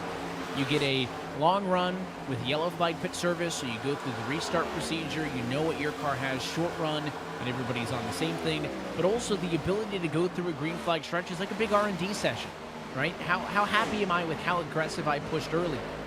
Did I noticeably fall off 40, 50, 60 laps into that run? Do I need to be a little bit more conservative to start my next run? Or did I have way more in the tank than I needed? Was I too conservative? Can I push a little bit more? Each of these green flag runs over the course of the first 300, even make it 350 laps of this race, all R&D sessions to build that perfect final stint. Yes, you want to try things. You want to try going up top. You want to try going low. You want to try being in the draft, out of the draft. Anything you can think of to see how this car will behave. So when we get down to that final moments, you know what is possible. You know what you can do. And better yet, Evan, you know what not to do. You don't want to lose this race because of lack of knowledge. And there is that, I don't know if it's the angel or the devil on the shoulder that says, I mean, this race could go green for the next 270 laps. It certainly could. I think in endurance racing, certainly you want to be out ahead early because you do not want to have to scramble at the end, but it's different. A race like this is more than likely going to have several restarts, especially you get one late. Cautions breed cautions, right? So there is that part of me that always thinks, well, I can't fall too far back because, yeah, 9 seconds isn't that big of a deal, but I don't want to have to make up 9 seconds. If I'm 9 seconds back, 270 laps doesn't feel like a lot, right? So there's always that part of you that's worried I shouldn't fall too far back. I shouldn't be too conservative because, yeah, it could absolutely go green. There have been and will be Coke 600s in the past, and this weekend decided based on the fact that it just had a long run and people fell out of it early. That could happen. But the numbers would suggest you'll get another chance later on. Yeah, the numbers will suggest, and just somehow fate will suggest it probably will happen. We'll probably have another few restarts here. Maybe not too many, but every restart is an opportunity to make something happen for yourself. Look at this battle on track, though. Brad Newman and Patrick Gitter, P5, P6. About a quarter of a second between them here. That's Brad on the screen, and there's Patrick behind him. This is one of our closer battles on track at the moment. And look at the tire comparison here. Look at how much Patrick is gaining here, little by little. And very similar to the Bergoli analysis we used, Newman pitted about 10 laps before Gitter. He made up a ton of track position right off of the pit cycle. But now on the flip side is you just can't hold a guy off who's got 10 lap better tires than you. You could conserve all you want. They could push. 10 laps is a big difference. And to somebody like myself, Derek, who does not do endurance racing or racing at a pro level, I'm sure somebody on 10-lap older tires could do plenty well holding me off. But when the margins are as thin as they are, 10 laps might as well feel like 60. Oh, yeah, it really feels like a lot. 10 laps can feel like a lot, especially depending upon what happened those 10 laps. You know, was it a restart that happened? You know, was there a big 2-3 wide battle that happened? Those 10 laps can mean everything to a set of tires here. And if we get some late cautions, I suspect we'll see proof of that with who does or doesn't decide to pits, and with the mental games that will get played in that moment. Here's a battle on screen right here. This is a great battle happening right at the start-finish line. If you come around, there's kind of green flames shooting off the hood of that car there. I suspect maybe you're hoping those green flames make you faster. Right now, not so much here behind this red, white, and blue car. He is the predator in this scenario, and the prey sits up the road as he tries to get to the inside of the Team Conti machine just up the road. Behind them as well, a third car is Derek Heitman in P12, not that far out of the picture either. So right there, maybe a three-way battle, we'll call it, for this battle from 10th position on back. Good nights for Galata, up 6. Hoffman's been pretty steady and sits basically right where he started, but Derek Heitman's up 9 spots behind him. James Holzer's up 12, so it can't all be positives, right? I mean, how are all of these people making passes if no one's losing? Well, there have been drivers who have lost down, and again, Davis and Bakey, top 10 cars, they're 30th and 29th. Terline and Bergoli started 1st and 5th. They're 22nd and 21st. So for every comer, there's a goer, right? That whole, for every reaction, there's an equal and opposite reaction. It's kind of the same thing. You can't have comers driving through the field without growers dropping down the running order. We're looking on board with Derek Heitman here, now involved in this battle. It was a beautiful shot through his windshield. You can see the battle happening in front of him. And now he's going to try to make the run on the outside here and now go in the middle. And they're 3 wide here on lap 139. A little bit early on, we saw some of this off of some of their early restarts, but they're going at it down the back straightaway here at Charlotte. Almost a 3 wide moment. They think better of it after to the outside. That 10 machine of Joseph Galata about got teamed up on. Heitman gets the top spot in that. Hoffman through as well. Galata slides from P10 to 12, and now James Holzer going to go to the bottom. I don't know if the 10's going up there out of necessity or what, but he threw it way to the outside and had a terrible turns 1 and 2. Yeah, really way higher than I thought you'd see someone go at this point here, but got it all gathered up here, and everything looks to be okay. I'm going to watch it through this corner here and see if there's any extreme behaviors of that car, but nothing that stood out to me. Just maybe missed his marker and just got a little higher than he wanted to, but still very much in this battle. Well, here we are working lap 141. And back in the beginning, maybe about 100 laps ago, we talked about how this track was going to change, how the shade was going to move around, how the front of the track would get more shady, how the sun would come out and glare would come out, the sun would go down. We're getting into that process. We're not quite there yet, Evan, but you see more shade in some parts, less in others, and we're about to get to that point where the glare is going to start beating the drivers in the face. The overall temperature outside will not drop that much. When we get to the end of the race, we might get down to 70 degrees or so. You will get about a 5-degree drop in temperature, but again, when the sun goes down, you'll lose a little bit of that humidity. The track temperature is what's going to drop significantly as well, and again, it's the effect on the handling that comes with that. So again, we look at those current conditions, 75, 85, pretty close to where we started. As that starts to change, as we get a little bit deeper, you see almost 8 p.m. in sim time. Of course, date in sim set to this Sunday for the Coke 600 to replicate start times out in Concord. Those are the numbers that we will continue to check in, and that is what's going to be changing over the course of this race. Just saw one car drop the pit road. That was Matthew Batby. He is off cycle 9 laps down. He comes down pit road after a 44-lap stint, so he is in for service. He, Brandon Evans, Dalton Collins, the only cars off of the lead lap, although Brandon Evans, in fact, just took his car to the garage. So his night is done, and we officially have the first DNF of this Coke 600.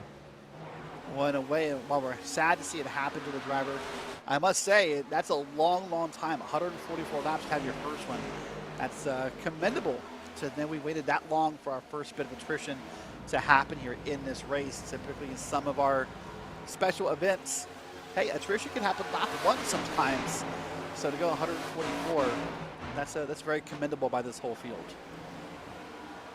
Yeah, just that one incident that involved 2 cars early. There's been a couple of single car issues, some cars getting to the fence, some near misses. There has been your anticipated amount of drivers not happy with one another and some complaining or venting, I think maybe is a more fair word on the radio, but all in all, it has not been out of control. And again, I don't know if you necessarily have to pat everybody on the back for doing what is expected of them, but this is a long race. There is no reason to be driving over your head in wrecked race cars before you're even inside of 200 laps to go, right? The Coke Series race here this past Tuesday was the longest race of the season. That race was 160 laps. We have just under 2 of those still to go race length in this one. So again, just to put into perspective how long 400 laps and 600 miles is here at Charlotte. Yeah, it's a long, long time. As someone who drove this event last night, Evan, it feels like forever inside the car. You know, while we love green flag runs as drivers, it kind of calms everything down. Doesn't make it boring, but it makes it quiet. And it just, this part of the race right here, I think from lap probably 150 to 300, was the most grueling part because it's just, you're waiting. You're waiting for the sun to go down. You're waiting for the track to change. You're waiting for anything to happen. You're just kind of in this battle right here where Jose Salas is. You're just kind of following someone. You're following a Brad Newman. You're hoping to make a pass. And, ooh, there's a little bit of glare right there. That's going to affect these drivers for the next 100 laps or so. On board with Jose Salas Jr., the number 16, the Pennzoil colors, as he's chasing down Brad Newman, the 31 machine. It's a battle for 7th and 8th spot right now. Salas on the bottom doesn't have the speed off the turn, and the 6 car's got the speed. Again, that's Bappy, lapped car, not a part of this battle. When the fresh tires are going to go on through, and it kind of threw off the depth perception for Salas, who just about got into the back of the 31 car. Now Newman and Salas going to go side by side. And the 8 car of Joseph trying to lend a helping hand, pushing the 6 on the inside. Wow, I thought for sure Salas and Newman were going to make contact there. I thought for sure you were about to use that C word that we dread, because I thought for sure that was about to kick off. But nope, it doesn't. Now Joseph on the bottom here, trying to get to the bottom of Newman, and easily makes that pass. Look at that. And now we'll try to catch up here to Jose Salas here. In this moment out of 4, now down through the quad oval we talked about earlier. We start a new lap. So Joseph has had success in NIS or in special events before, Evan. And it's nice to see him up here, but some people may be surprised he's back in P8. It is interesting to see. He's had a, I would say, uncharacteristically quiet night. That's not to say that we are done and there's not still time to turn it around, but it just hasn't been a dominant performance that we've seen in the past out of Joseph. But again, when you're talking about a field in which your top 2 cars have iRatings of 8,100 and 8,500, it's fair that you're not just walking all over him. But curious if there's a little bit more that he's got in the tank, as he'll go to the inside of Salas and make a pass for P7.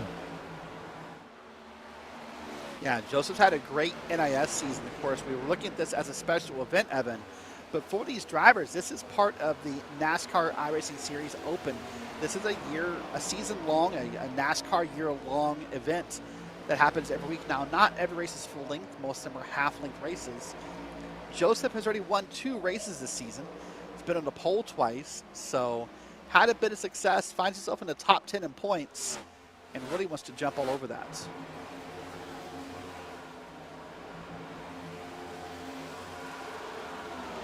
You see to the inside of the number 9 machine. That time goes the 20 Scherer Jr., the 34 machine behind. Joshua Watson lost a spot to both of these cars, and what a dive for Dan Shamoon. Got, I don't know if it was sideways or trying to aggressively cross the 20 over, but it was a bit of an aggressive snap or a twitch as he came off of turn number 4, tucks in line, no harm, no foul. Now the 34 of Watson's got the run. He'll go to the inside of the 9. Now I'm going to try to make that move, and gets down to the bottom with Watson. I'm going to try to make it stick here, which can be harder to do this long into a run. Typically, the longer a run goes on, the harder it is to get that car to stick to the bottom and have speed in it. So you see, it doesn't work, and in fact, he's going to get passed here by our pole sitter. Maybe a bit of a resurgence in this one, could it be, for Turline? He fell as low as 26th position. He's back up to 19th. Again, I do find it a little bit hard to suspect that that car's going to get all the way back to the very top step. 17 seconds off of the leader. Again, not impossible. We're likely still to have restarts and something else throw a twist into this one, but just curious what he can find that he was unable to find in the opening 150 of this race, but things at least trending in a positive direction for the 23 at the moment. He's going to clear the 9 topside, so give him P18. That's 2 spots gained in 2 laps. Yep, now they're going to try to make a run here on P17. Currently held by Cabe McClinney here in that number 11. See if they can make that pass and keep moving forward in the field. I saw a question go by in the chat, Evan. I just thoughts on it. I want to see if you had any about snacks when racing. When doing this endurance racing, whether it be oval or road, do you keep snacks with you? I am firmly in the camp of team no snacks. I might have a water or a bottled iced tea next to me, But I do not eat snacks because there's no bathroom breaks in endurance racing. See, that's the thing that worries me too. But granted, I've never done a Coke 600. I've attempted an Indianapolis 500, but I did not make it to the Indianapolis 200. It just did not go very well. But I have done some 3-hour or 4-hour stints. I've done the 24 hours of Le Mans previously on the service. I actually do not mind drinking during a run, but I can't snack.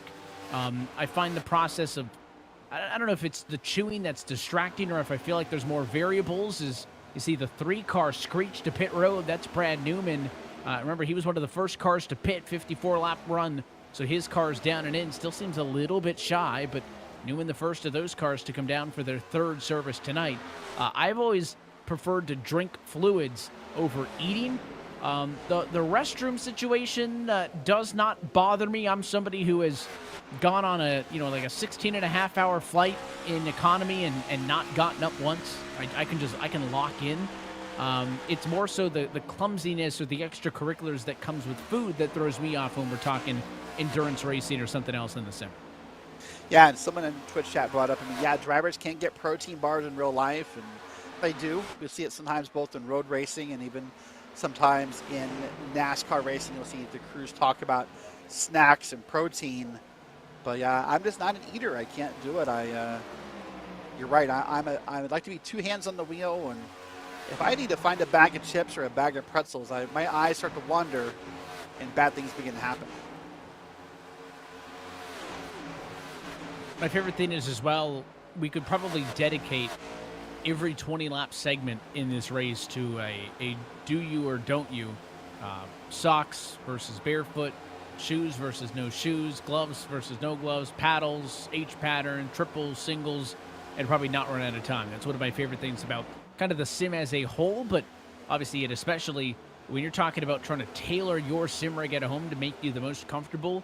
That comfortability is never more important than it is in long races like that. And that's one of my favorite things about the sim is just how dynamic it is and how different one setup is to the next. As we look at this battle back here in 21st spot, the 35 car of Johnny Baldridge backs out of this group here, clearing the 17 to the sheet of Alex Murray. Or sorry, that was Matt DiCiani, 23rd and 24th.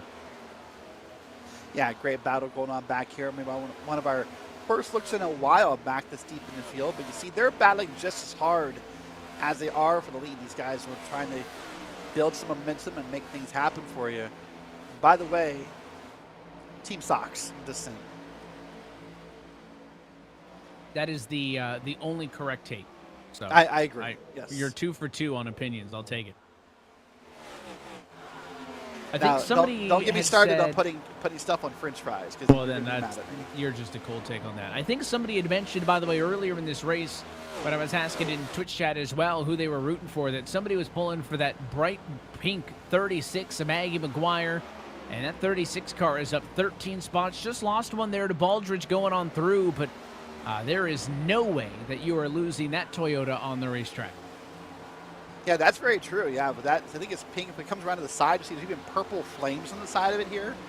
So Maggie is a Boston native and someone I've gotten a chance to know over time. So always great to see Maggie out here racing in the top split and really trying their best to make things happen. In fact, I think about that car number, Maggie may have been the last person to make top split tonight. Evan? Yep, seeded number 36. Of course, the split's all determined based on iRating. This top split having the 1st through 36th highest seeded drivers based on iRating. Your number 1 driver based on iRating, Nicholas Vroman. I had mentioned that earlier with an iRating of 8,734. Maggie McGuire ranked 36, 5,259. It's worth noting the lowest in this top split, I think, still clears double what I've got. You know, I'm surprised you focused on Maggie McGuire, Evan, with that pink version of that Boston Bruins logo in the front of the car. I thought for sure being a Vegas Knights guy, you would have avoided that car. The Bruins are out, so we're all in the same boat, you know. Yeah, not the year for your Vegas Knights. No, but the Stanley Cup replica that I've got in the background of my shot will live on for a while. As a basketball fan as well, my Toronto Raptors have not been doing great. And even though my Toronto Raptors, no one says that.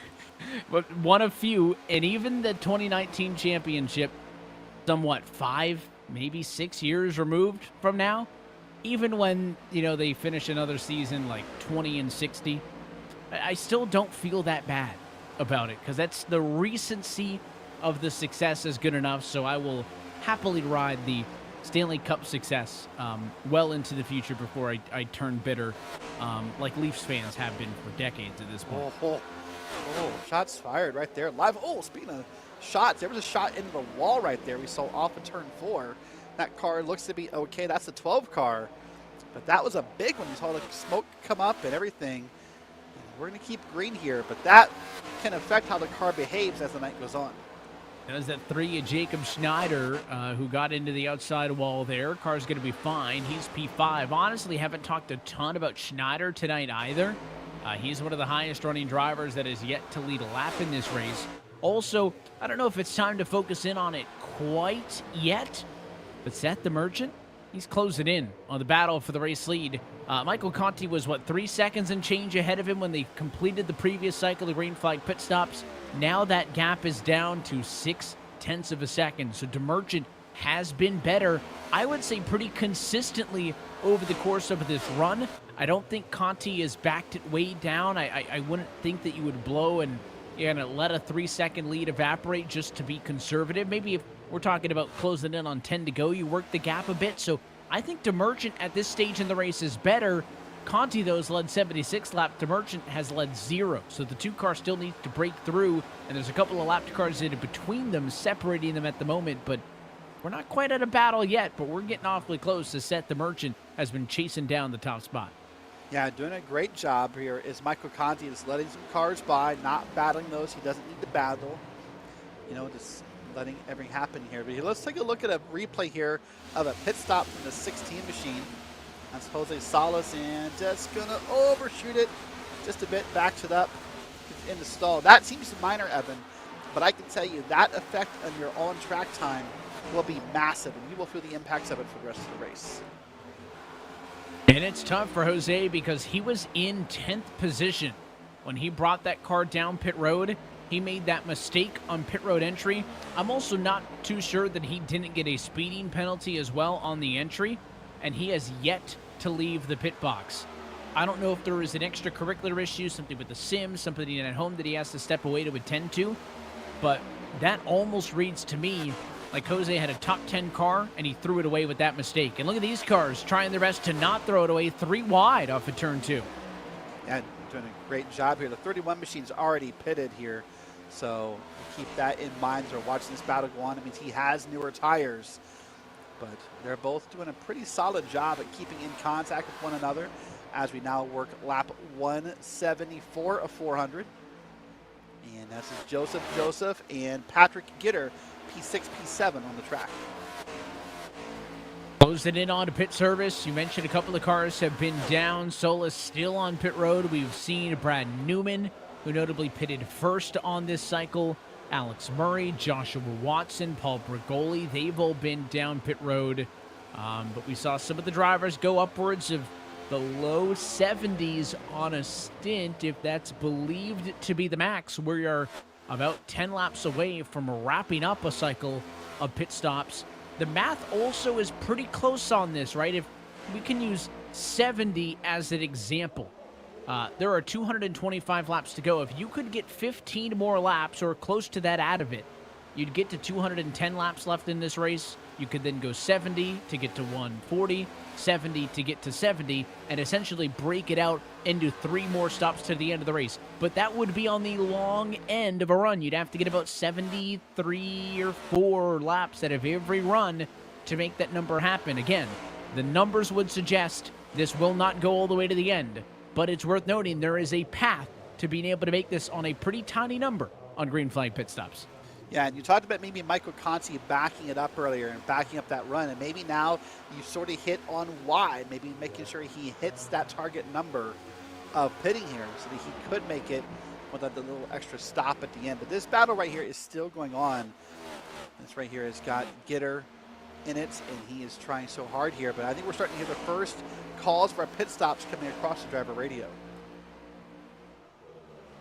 The radio's starting to light up. Patrick Gitter says that he'll be coming down pit road. Michael Conti, the race leader, misses pit road. It was a late decision. The 5 tried to get down, was too late on the brakes. A huge mistake for Conti, and Seth the Merchant goes to the race lead. He says on the radio he's pitting. There's a second look at the botched entry. Not even close. I almost makes me wonder if his pitting decision was a reactionary moment to drivers on the radio saying they were pitting. And hold on, he's out of gas. He's definitely, look at that. If he's not out of gas, he's way down early. What is he doing? Like, maybe just being sure he hits it this time? It just seems strange. 64 laps. Again, the math isn't math, and if you want to put this into a nice even number to get to the end, I think you'd want to go a little bit later. Conti makes it down pit road on his second attempt. DeMerchant down pit road as well. That 2 car very likely going to be the driver to cycle through as the leader when this pit cycle has began. Yeah, Conti slowed down on the apron the second time has me a little perplexed because that's not the kind of thing I would expect to have seen here. Here comes Hoffman down pit road, led part of this race early. Love to get back up here and lead more of this race. That was a beautiful pit road entry. The service complete for DeMerchant and company. They will cycle out 15.7 seconds for some of those drivers as they get back out onto the racetrack. And in fact, just watching my numbers, I'd want to double check it, but I'm showing Seth DeMerchant as a slow pit stop. We'll have to double check it as Schneider pits from the race lead. But it looks like a slow stop for DeMerchant. Curious if he had some sort of a penalty hold in the box.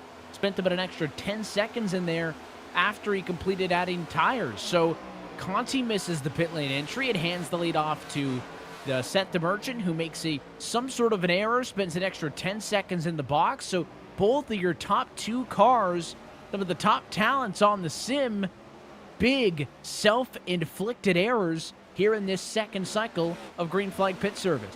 And that's what we love about endurance racing, whether it be oval racing or road racing, either side, is these moments right here where things kind of look wrapped up. It kind of looks like maybe we've gone to a foregone conclusion. And just like that, in the tick of a second, in the tick of a lap even, it's brand new.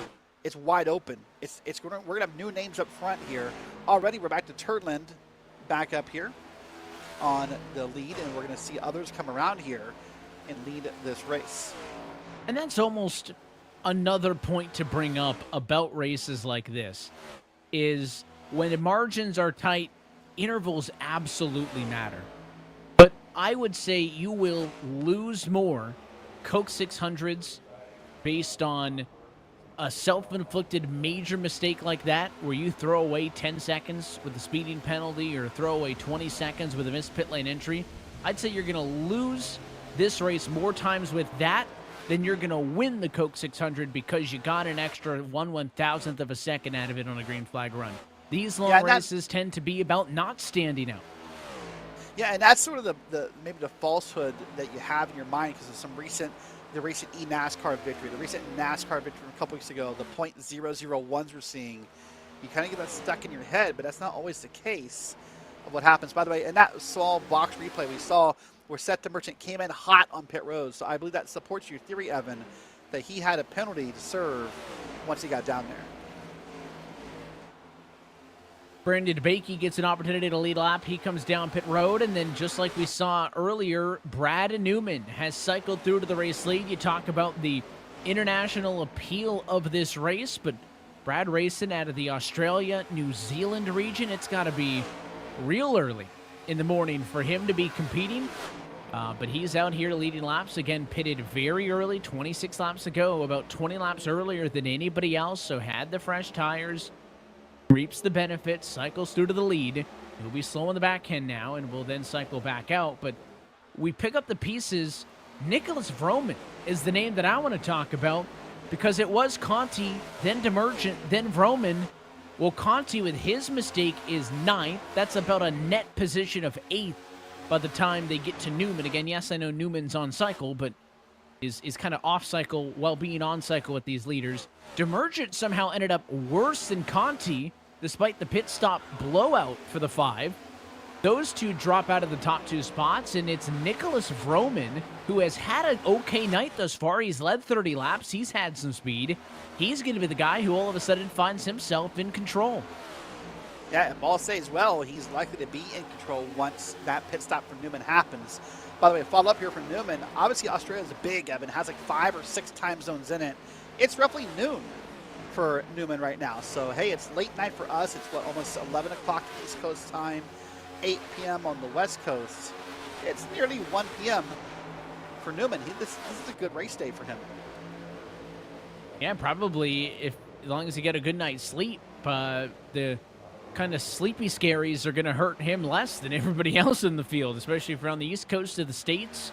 A lot of drivers in the Carolinas, Florida, Georgia, New York, some of the most New England, the popular clubs represented. That's not the only, though, international flair for Brad Newman. You got Jair Borborema racing out of Brazil. We've talked a little bit about him earlier in the race as well. So at least 2 drivers from outside of the U.S. competing in this top split of the Coke 600. Yeah, now Brazil, of course, not that far from the East Coast time zone. I think, in fact, it's only 1 hour ahead. So it is almost midnight already for him. So that will be a little bit of the sleepies coming up very soon.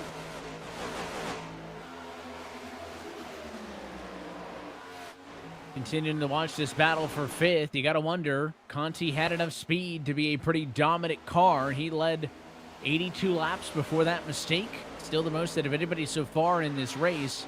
Does he simply pull away of Joseph and Schneider, Hoffman, Watson, and company? Does that happen? Or is that car different in traffic? It's worth noting that car is probably not going to drive the same midfield than it did when it was out in the clean air. It may not just be as simple as riding a bike and getting right back to those lap times that he was putting down earlier. Yeah, these cars behave very differently, whether you're up front or whether you're back in traffic. And that's part of the answer to that question we got asked earlier about why do you want to lead on lap 101. Almost every driver will tell you they'd rather have open air. They'd rather not have this issue of dirty air, of all the aerodynamics of cars in front of you, because the car behaves so differently. So Michael Conti will have a hard time. Here's a nice little pack of cars we focus on throughout the night. Maggie McGuire's in the back of that pack. We talked about them earlier. There's the 18 car we focused on. It's a nice, beautiful race going on as we're just continuing to cycle the pit stops. It feels like every few laps at this point. And once you get a little bit more variance in these pit strategies, you can almost go right from one conversation of a pit stop to the conversation about the next one. In the fact that Brad Newman's probably 30 laps away from coming back down to the pit lane regardless, but a milestone stands between us and that is we are almost halfway through this Friday night running of the iRacing Coca-Cola 600. So close it in on that milestone marker where we stop counting up, we start counting down to the end. Right now, watching the battle for 4th, Mike Conti, big mistake on the green flag pit cycle, is trying to get back through the field. Patrick Gitter stands in his way. Zach Novak also takes advantage. He ends up in 3rd position. It's worth noting also Vroman is about to catch Newman. Again, they are both pitted the same amount of times, but Newman has been pitted about 20 laps earlier, so I would consider him off cycle in that teal and blue 31 car. Well, here comes the one of Vroman. This will be a pass for the race lead. Yep, here it comes. Going to try and make it happen here. And the 31's now getting passed on the outside by a lapped car. This is 22. Here's the pass for the lead. Live as it happens on the back straight, on the high side. And Vroman's just going to come right on by and take back what he feels is his, which is the lead of this race.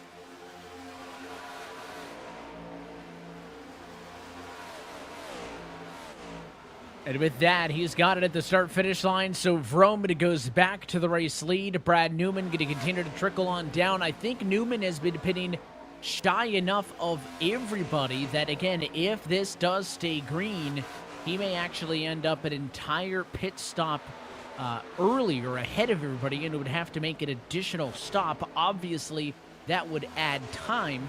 If drivers can't push to that slow 70 number that I said would be required to be able to three-stop this race to the end, then maybe Newman is actually more in line than the current pit cycle would suggest. But again, I will defer to, the final result, because I'm not going to call anything until that point, but I would defer to whatever crew chiefs or teams discussions are happening right now, either in the sim or TeamSpeak and Discord, whoever's strategizing, because you get a big event like this, some drivers will just go out on it on their own, but then you get the Team Conti contingent. You could bet that they're chatting and discussing what some of those fuel strategy moves will be. Yeah, and that's important to have those teammates with you, whether it be fellow competitors in the race. In the case of Zach Novak, the last I looked, Logan Sheets, the owner of Team Lockdown Racing, was in here helping Zach get through the race.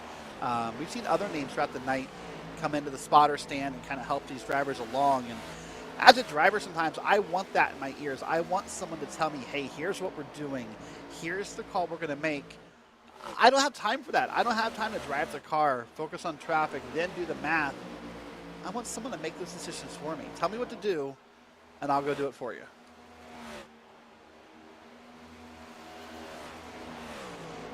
Zach Novak as well, last lap a 30.003, about 2/100ths better than what we saw at a race leader Nicholas Roman. The gap between those two, and they kind of emerged as the leading candidates to be the race leaders after the pit cycle cycled through, would be about a 2-second gap between the two of them.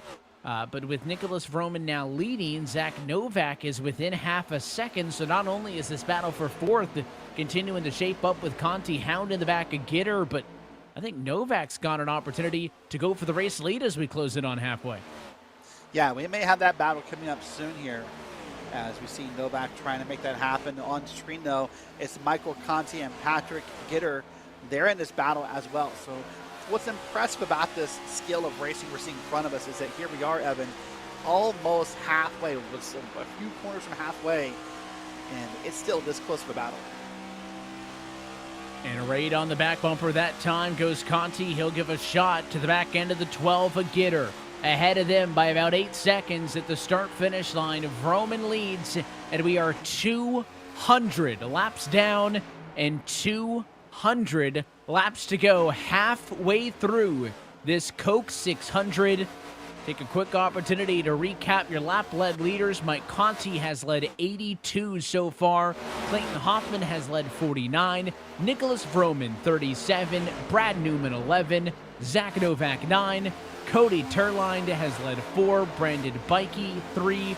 Patrick Gitter, 3.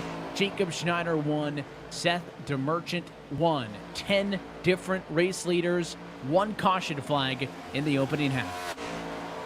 Yeah, that's the more impressive stat, by the way, if you hit on the end. And I hate to use the word because I'm going to get blamed if it comes up again, but 1 caution across 200 laps. That is impressive to see. And as you said, now we start the iconic countdown, 199 to go. And we'll be 198 to go, and then so on, so forth. But you're right, Evan. The endurance battle's kicking on here, and it's just impressive. What's that song say? I would drive 300 miles, and I would drive 300 more, something like that. I think that's pretty fitting for where we sit right now, because that is the middle point in this one. So before we get to our next cycle, the green flag pit service, we will take one more opportunity. We'll step aside for a few moments, and when we come back, close it in on another cycle of pit stops. But we're halfway home in the iRacing Coke 600. It's Nick Vroman and Zach Novak battling for the race lead.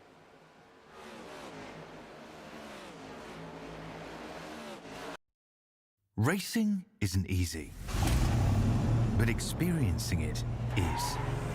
iRacing puts you in the driver's seat with the industry's leading sim racing game. Drive on laser scan replicas of the greatest racing circuits from around the world. Go head-to-head against other drivers chosen by skill-based matchmaking to ensure competitive racing at every level. Compete across all your favorite series. In officially licensed cars engineered to deliver the most accurate driving experience possible.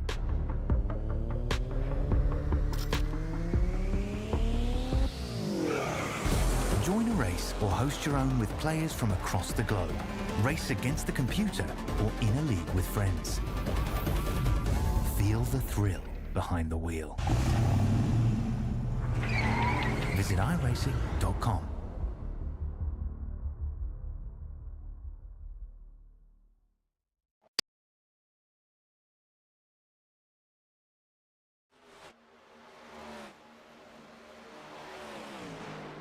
And back live from iRacing's virtual Charlotte Motor Speedway as we are past halfway home in this 2024 iRacing Coke 600 special event.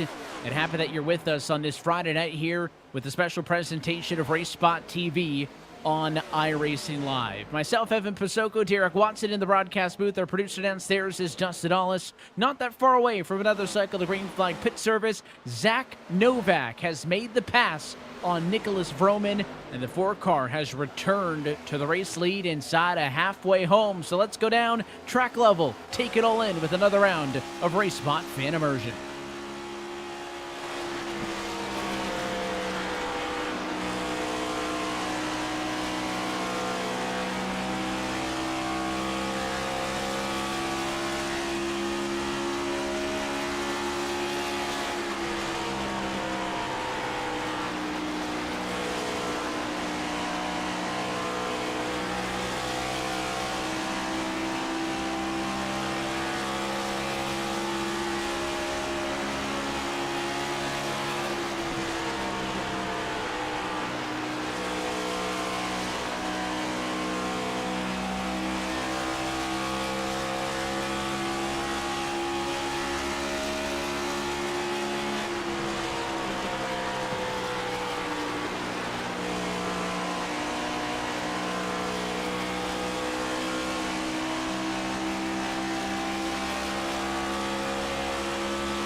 at the virtual Charlotte Motor Speedway. We're live back on RaceSpot Fan Immersion. Derek Watson, Evan Pasoko here with you live. And with 187 laps to go, the yellow flag has come out. Well, as we were nearing our next round of pit stops, this will change a lot of strategy. And we'll wait and see what brought the yellow out as the race spot replay machine loads back up and gets ready to show it to us. But Zach Novak will hold the lead here with the caution out with 1:86 to go. All right, we're going to wait and see here as the cars now get lined up behind the pace car. Pit road likely to open this time by, it's going to be Novak, Roman, Gitter, Conti, and Schneider. Top 5. So likely everyone coming down. Up top there should be your lucky dog candidate. We'll follow that later. We're going to get your replay after the pit stop, so let's go ahead and follow on down. There's Novak and more. All right, and Evan, here they come. Zach Novak leads Roman down pit road for yellow flag pit stops. Nick Vroman was in the midfield the last time we talked about a yellow flag pit stop. Now that he comes in on the heels of Novak, the question is, does that number 1 pit stall give it an opportunity here to go to the race lead? Novak clean on the entry, nothing over speed, right sides, then lefts, he's out. Decent time in the box of a 15 flat. Where does Vroman end up? He's in that very last pit stall just now, pulling into the stall, as Novak's got to still make that whole trip down. Vroman's going to blend out P2, so the stall position for Vroman does not benefit him.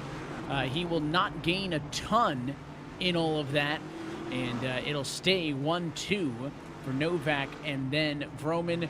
Looks like maybe one driver stayed out. That would be Dicchiani, the race leader, tentatively on all of this. I don't know if he's going to stay out. He did pit 40 laps ago.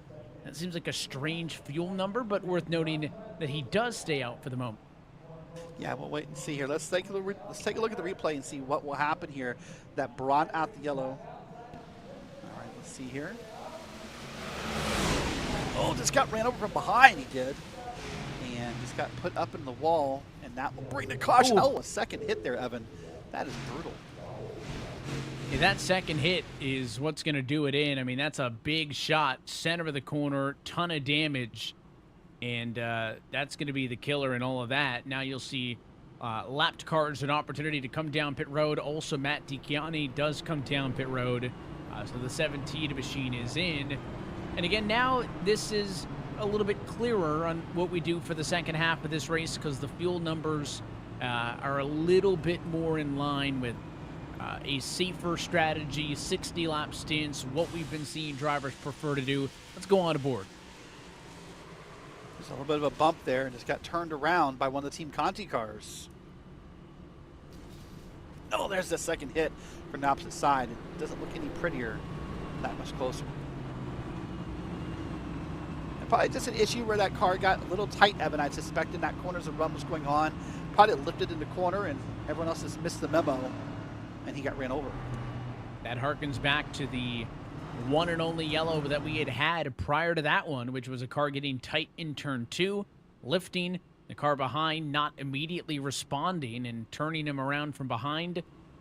Different part of the racetrack, but somewhat of a similar incident. Goes to show again, it can kind of flip on you just like that. And as we were kind of seemingly settled in and getting ready for another cycle of green flag pit service, we had just seen a couple of drivers, big names in Conti and DeMerchant, make some unforced errors on the previous cycle. Thought that the execution of the green flag pit stops was going to be the name of the game in the story for the second half of this race. Now we hit the reset button, and funny enough, it does not matter that we've been racing for over 2 hours, because all of that's erased. Nothing that's happened to this point matters anymore. Now you got to reset and go at it thinking it's a 182 lap race, which is, I think, what it'll be with the lights out. Yeah, it's down to base being a regular half-link, NIS race, maybe a little bit longer than that as we do most weeks here on the service. But what stands out to me about the number, though, Evan, at 163, that means this is not a one pit stop race. No matter how you cut this cookie, they're going to need a splash of gas at the end if we stay green. So no matter who you are, Novak, Roman, Conti, Gitter, anyone, you're going to have to pit twice here. Now, I can't imagine a world of fuel saving where you get 80, 81 laps out of this car. And it ties back in with, I had thought that there was a path if you could get 72 or 73 on a stint Most people were going for 60s. This lines up much better with that because you could go 60 laps from here. You could go another 60 laps and then 63 to the end to get to the 183 total. This brings things much more into a preferred fuel window range. Now, the caveat there being, you get yellows in the second half of the race, we're not going to be spread out as much. The chance for more restarts and more shakeups has increased. But at least that is a tolerable number to know, hey, we are 2 pit stops away from being to the end of this Coke 600. Pace car off it in. Zach Novak, through all of that, has cycled through back to the race lead. Vroman still alongside him in second. Conti third. Green flag back in the air.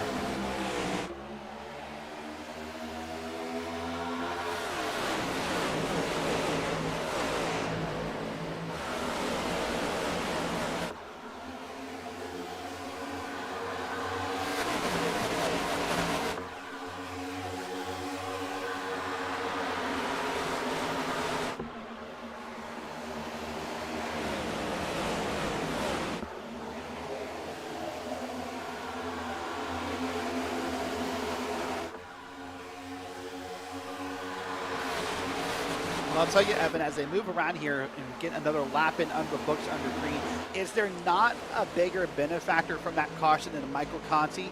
It felt like we just had a conversation about how he missed a pit road, how he had a slow pit stop. He was definitely, almost destined to throw away this race. And here he is, P2, like nothing happened. Kind of felt like we were wiping our hands of him when he was back there in P5 and 6 after the mistake, but gets the benefit of the yellow. A, for track position, but also just time-wise, right? The seconds that he was behind get erased. He makes a pass there on a Vroman who trickles down to P4. And now all of a sudden, Mike Conti, I think, back in the favorite seat. Yeah, he's got to get around Zach Novak, but between the two of them, Conti's been the better car, and that mistake has kind of been absolved by the yellow.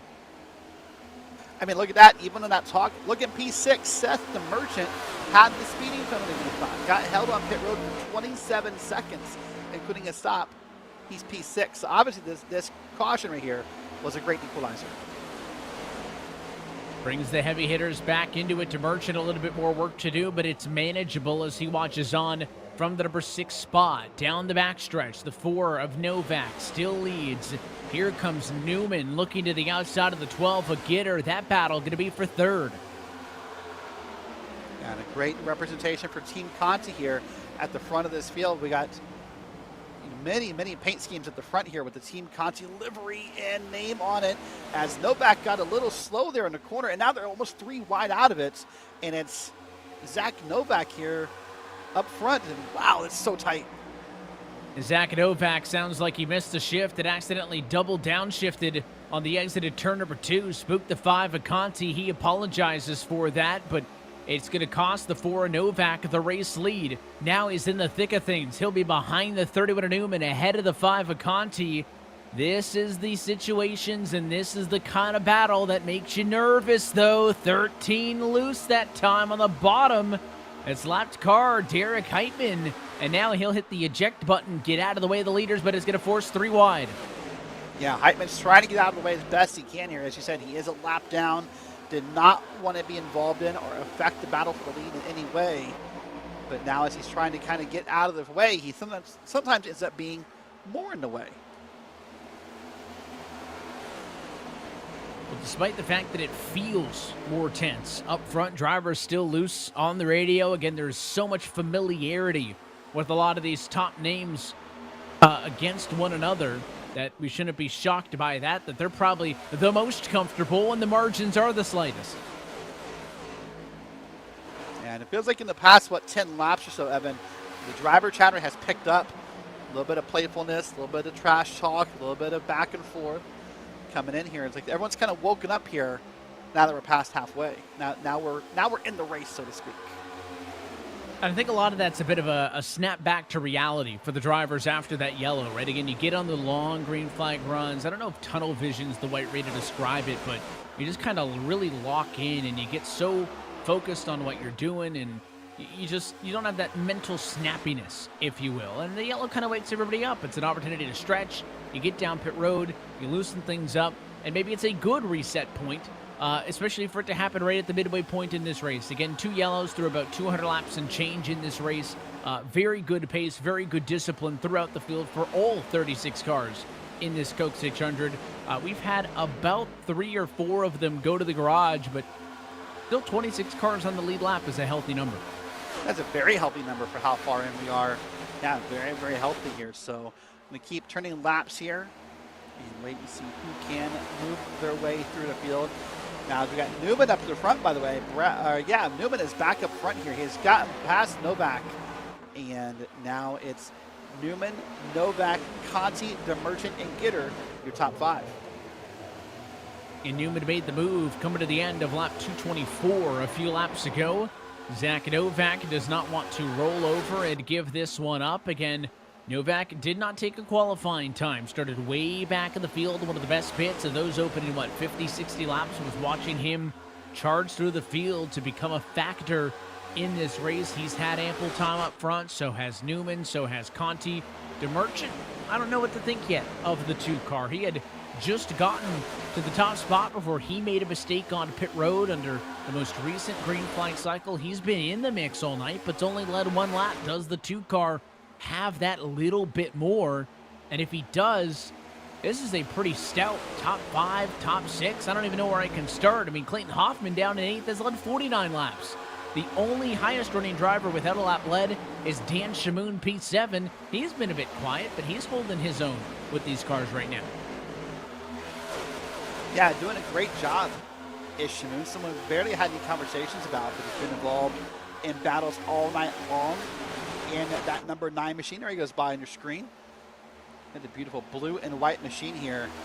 You know, something I want to talk about for a second if we can, Evan. I love when drivers come out with these bold colors on their cars, because as the sun goes down here and the lights come up, those bright cars, the 31, the 5, the 9, they're going to reflect off those lights. And they look really sexy race cars.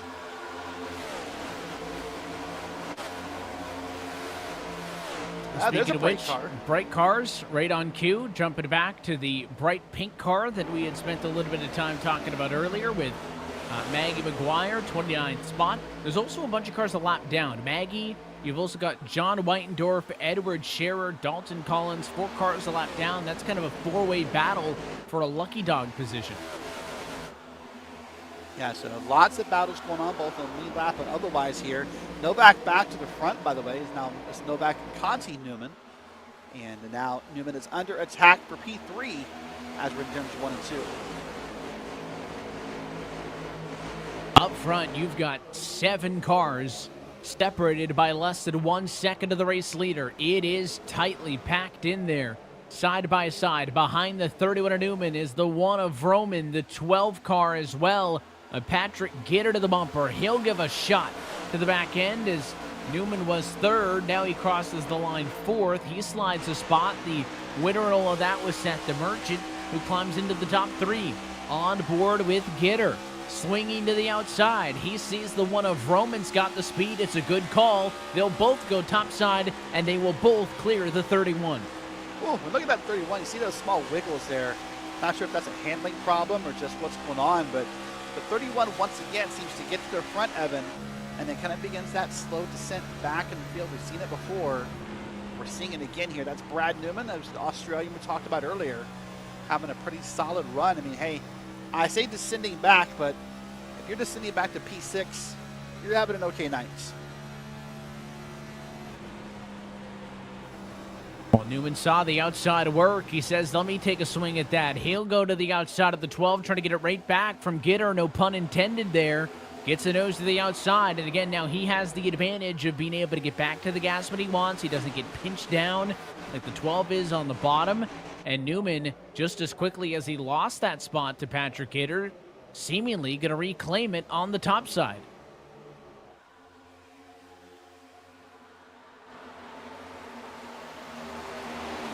Now they're mostly single file, as you said, right in that blue line. That big, bold blue line was part of the repave graphics we got in iRacing back in the 2018 build of this track. And that blue line, in my opinion, makes it such easier for drivers to kind of stay down there and find that mark with their tires. It's so easy to do. So they're all going to follow the line here and swing back out of the corner. And look, it's what, 10, 15 deep in a single file line. It took a long time for us to get as spread out as we were before the most recent yellow. There's a good wide look at the packed virtual grandstands here at what was formerly Lowe's Motor Speedway. I mentioned earlier that Charlotte was the first super speedway on the NASCAR calendar to add lights for night racing. It was also the first to sell naming rights when Lowe's did that deal back a couple decades ago. A lot of firsts for this racetrack located in NASCAR's backyard. But I always found it, funny enough, one of the last to get a catch fence in turn number 3. I always found that one interesting.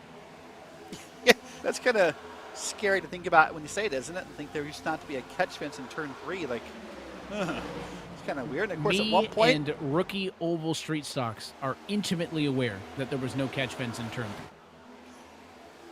I do not have that distinction, but I'll take your word for it. Of course, at one point, Charlotte also known for the biggest video board in all of racetracks. That's been beaten a couple times now, I think. But that video board that plays in the back straight, even in iRacing, at one point also a record setter, if my memory serves correctly.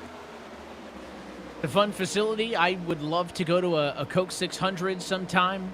Again, one of the marquee events, the Roval, of course, a multi-use facility. That track became one of the fan favorites a few years back when it was introduced onto the Cup Series calendar. I may not be very good at driving it. The Roval is so much fun to drive, especially in the older Cup cars, the ones that weren't really designed to drive on road courses, and they were a handful. Ton of fun. A lot of sparks that time, though, off of turn number 4 is showering the field in sparks. Might have been the 2 machine to Merchant.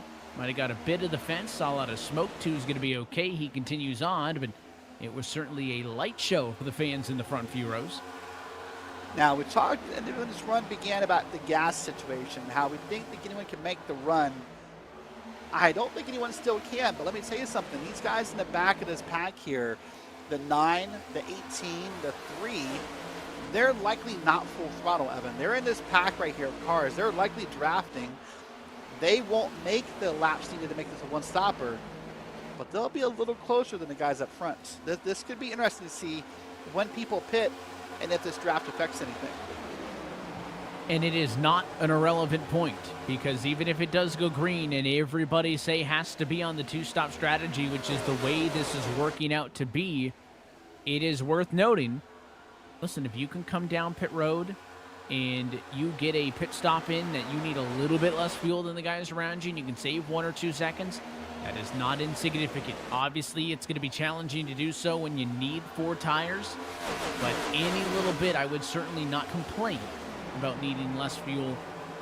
Never going to be a bad thing. So all those little things could still be a factor, even with a green flag race to the end of this one. First and second, single file, side by side for third. Vroman outside, DeMerchant inside, and Vroman has got it back. Yep, Vroman got it back indeed from DeMerchant. It's still Novak and Conti up front. You see him going by the screen there, so nice tight battle up front. You get a side-by-side battle back here as well. That's Newman on the high side.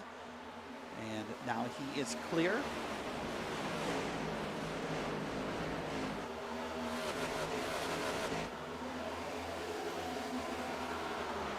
So right now, Evan, as a driver, what's happening is every driver has a routine in their head. You know, we talked about the mental fortitude and counting the laps or not counting the laps, but everyone has something. Whether, some drivers listen to music when they race, some listen to podcasts, some prefer silence. I know some drivers who are able to watch TV on a different monitor while they race. I'm not that guy. No, that's wild. Yeah, I'd end up wrecking. But there's lots of different methods of how you get yourself through an endurance race.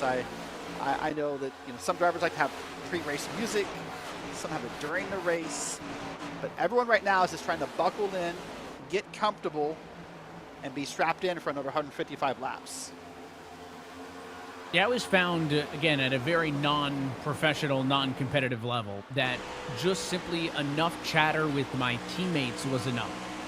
Because like a TV show, a podcast, music I could get maybe because you can kind of drown it out at a point.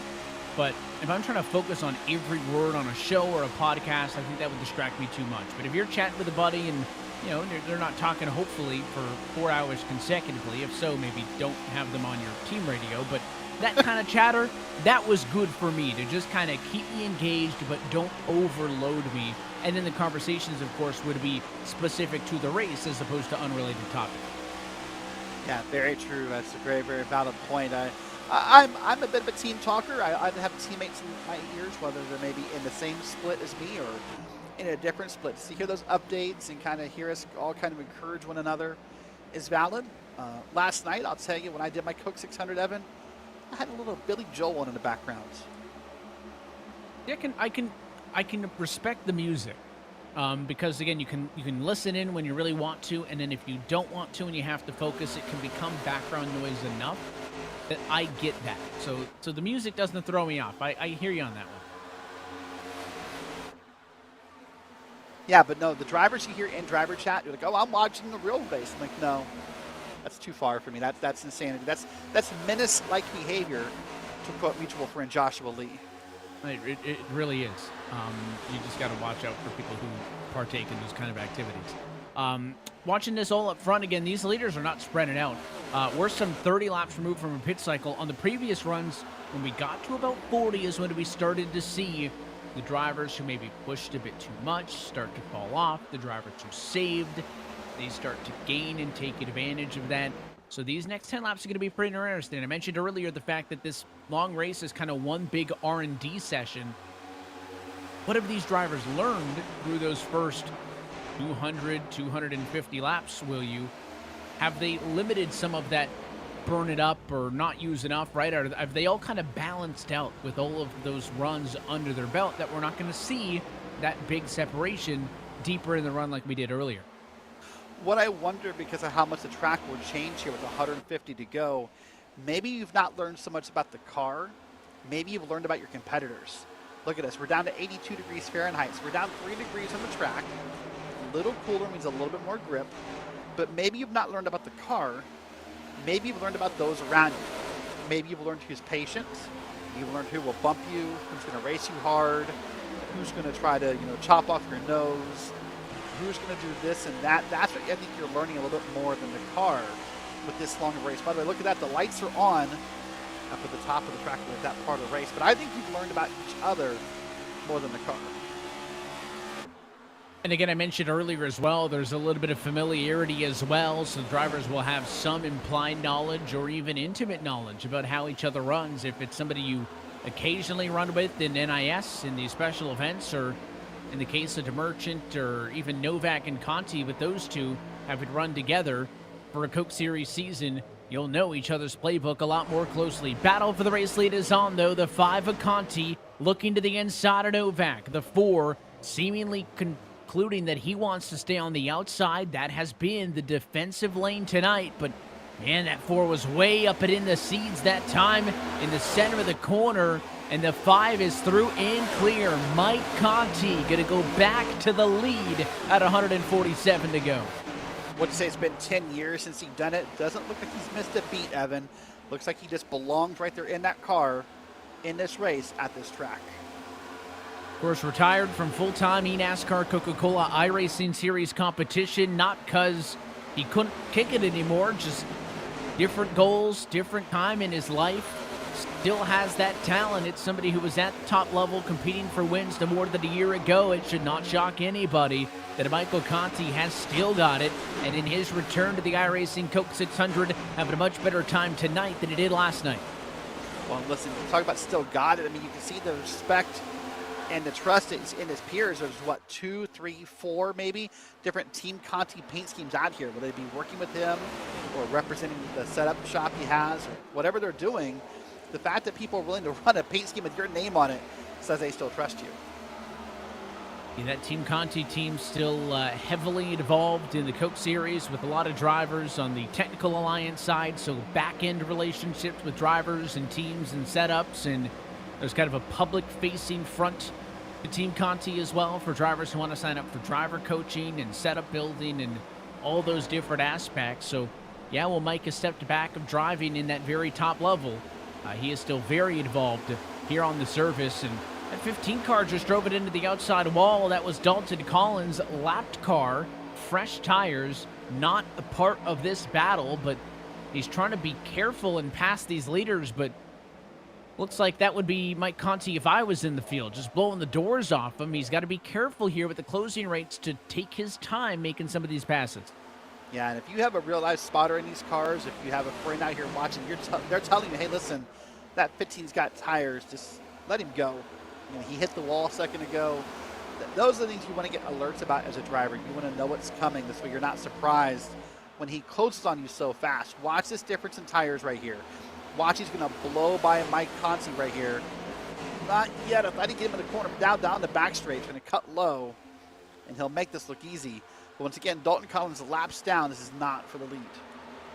Not a pass for position. He will unlap himself by a lap. Collins will go from 3 laps down to 2 laps down, where he'll sit with Tanner Love and Jonathan Ashalem. Those two cars both 2 laps down in the running order, but again, not in a battle for position. That's with your leaders. Those top 3 or 4 have pulled away from Gitter on back. This is 5th on back. Are we going to go 3 wide off of 2? The 7 of Holzer's in the middle. Bottom is another lapped car. I just mentioned him, Jonathan Ashalem. And it's going to force more 3 wide now with the leaders. It's going to get tight. Oh, that's going to be scary right there coming out here. Down to the quad oval. They're going to be 2 wide now. They get out of the 3. But I suspect they'll get right back into it here. And they'll keep fighting all day long. This is 7 up top. You know, look at the top shelf of this racetrack here, Evan. Trying to burn these laps around. Top shelf, right where they keep the cookie jars, where these drivers are putting it, right on the outside fence, and 3 wide still all the way through the corner. Now the 7 of Holzer kind of finds a gap topside between the 2 and the 3. It was a bad exit for Joseph. He loses 2 spots, has to tuck back in line and resets. And again, we are just not seeing the separation like we did earlier in this race. The top 4 pulled away. There is an element of it. But if we had done this same 45-lap stint earlier, this battle would be 3, maybe 4 seconds off of the lead. Everybody has improved. Everybody has learned to make this final couple of stints as exciting as it's going to be. I think it's important to say, once again, that this is an open setup race. It means the drivers get to go in. They make adjustments pre-race. They make adjustments during the race. They can tighten up the car. They can loosen the car. They can make some small adjustments that will help make it better. But oh my gosh, what's not better for Newman right there is that he is stuck in the sucker hole 3 wide coming into turn 3 at Charlotte. But everyone's learned what to do with the car. And I think the colder track, hold on, I'll come back to that, because the 7 got loose in front of Newman and almost wadded up the field. Yeah, not liking this whole battle because it's getting awfully dicey. That 7 car got a little bit tight, slid up into the 2, and then it broke sideways, and he just about wrecked it, and Newman had a front row seat to all of that mess that was going on, and somehow they go from 3 wide at this very spot on the racetrack a mile and a half ago to single file. But you know, with this cast of characters, it's going to be short-lived. Part of this is the fact that a lot of these drivers don't like just lifting and putt-putting around. They want to fight. They see a gap. They're going to go for it. They are actually probably more comfortable pushing than they would be backing off. And Joseph topside that time makes a pass. Seth the Merchant, we were talking about a possible resurgence for him in this second half. He has trickled back down to P7. Things for the moment maybe have calmed down. Let's take a look and see here. We're going to have a couple cars hanging it high on the top side here out of the corner. No 3 wide racing anymore. But I do believe, Evan, as far as why this track is racing this way, it has to do with that colder track temp. There's more grip in this track. There's more speed in this track. And that grip does sort of equalize the field a little bit as far as everyone having a better setup. But you're right, it's getting crazy out here. If I was a driver in this pack, I would consider backing out a little bit and waiting for the unfortunate to happen and then driving on by. But here's a battle for the lead. This is Roman back up to the lead where he was earlier, Nicholas Roman. And Evan, he wants that spot for the NASCAR champion. He really does. These two are 1.5 seconds ahead of Zach Novak in third on back. It is Roman versus Conti. Conti's led 95 laps on the night now. That's almost double what anybody else has. Vroman has led 41. He feels like he's got a good opportunity to go for the top spot. He's got to run now. Looks to the inside, but then jumps on radio, says, I'll push you here. So Vroman, no immediate attempt at going for the race lead. He and Conti have plenty of gap here to work with. And I want to point out something right here and why I think Vroman's doing so well. And a question that you and I think get all the time is, how do I get better? You know, what makes a great driver? And watch Vroman here out of this corner, tracks it almost up to the wall. That is a skill that takes a lot of time. And when you do that correctly, Evan, you'll find a lot of speed in that car by how far you're able to track it. Watch here, about middle lane up in 1 and 2, but tracks it all the way out up against the wall here. A lot of drivers are scared of that wall, and you lose a lot of time by not getting out there. And you'll see again, he offsets his car to the right. What he doesn't want to do is be in the direct wake of the car in front of you. You're going to get the dirty air, but then on the straightaway, you're fine. You'll take it. You'll draft to the bumper. You get to the corner. You don't want to be in the heels. You take a step to the right. Why is that? Well, that air hits the 5 nice and clean. There's no cars in front dirtying it up. It's pretty good downforce on the nose of the 5 car. When you get to the 1 and you're in line behind, the air's spinning, it's twirling, it's flipping. It's not hitting the front nose of that car clean. It's dirty. It does not give you the downforce. You lose the front grip. That's why the car will get tight. It'll push. So what do you do if you're the 1 car of Vroman? Well, you don't mind about the downforce on the straightaway, so you get in line on the straightaways. But then you get into the corner, you stick that nose out. You want clean air. You want smooth air hitting the front of that Ford to push it down to the ground to help it rotate through the corner. That's why he does not want to be behind Conti in the turn, but doesn't mind being behind the 5 on the straightaways. And what that might do is it might make Vroman a little slower, though, because typically most drivers want to hang on the bottom here. So that searching for a line could slow him up a little bit, but there's no way to tell because he is within 1/10 of a second of Michael Conti. He is right there. And by the way, you would think maybe battling for the race lead means that they would be losing time through that battle. They've actually gained about 7/10 of a second on this group right here. They are only pulling further away from Zach Novak and company. Joseph just made a move onto Patrick Gitter. He'll go P5 to P4. It'll drop Gitter down to the number 5 spot. All of this about 2 seconds and change off of the leaders. Yeah, doing a great job. These guys are at driving this car and instead keeping that lead. There's a lapped car here. Going to try to make their way around here. And it is the 30, I believe, back there, Evan. He's now going to try to do what Dalton Collins and others did earlier and get his lap back the old-fashioned way. You're on board with him now as he tries to get his way through Tanner Love as well. 2 laps down. He would like to go from 2 down to 1 down. He's just got to be careful to find a way by that does not impact the leaders.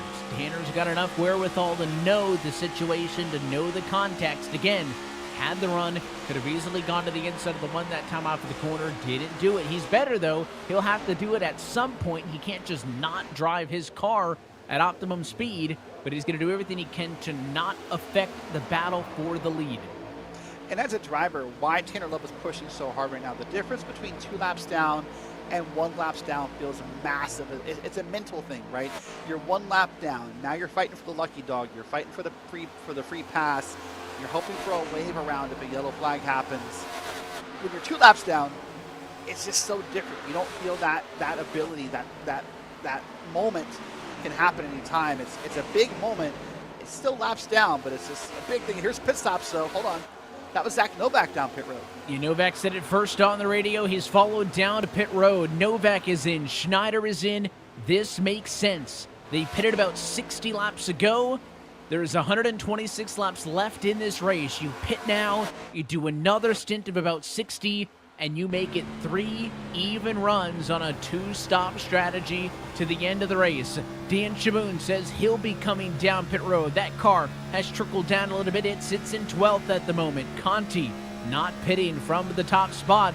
You know the undercut is going to give drivers an advantage, Caution. but there's a caution in the middle of the pit cycle.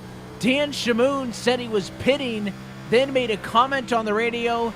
I think somehow the 9 must have been involved. He is upset on the radio, and there is a heavy bit of damage to the front end of Joseph Galata, and those two are still chirping on the radio with each other.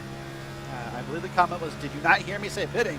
So by that, I'm going to assume that the 9 is somehow involved. Let's take a look here on the race spot replay machine. This is from the 10.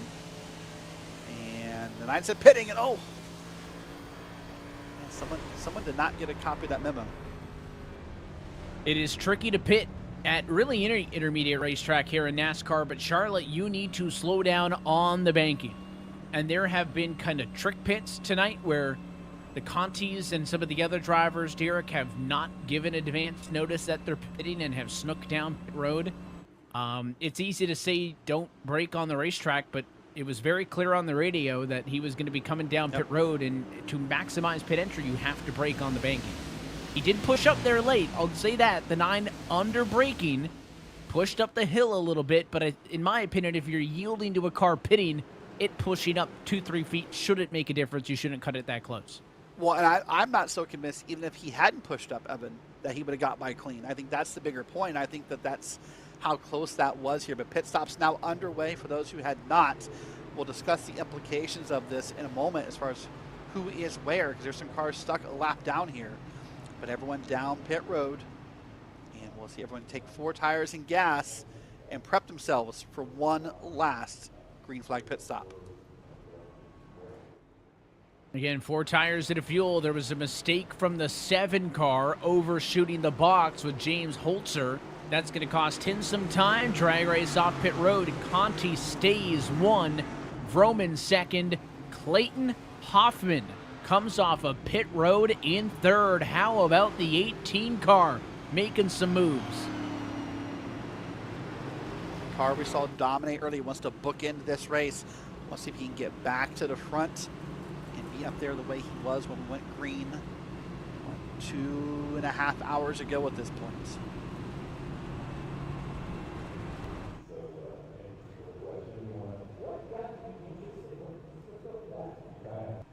You mentioned a couple of cars stuck a lap down in all of this, looking for wave buys.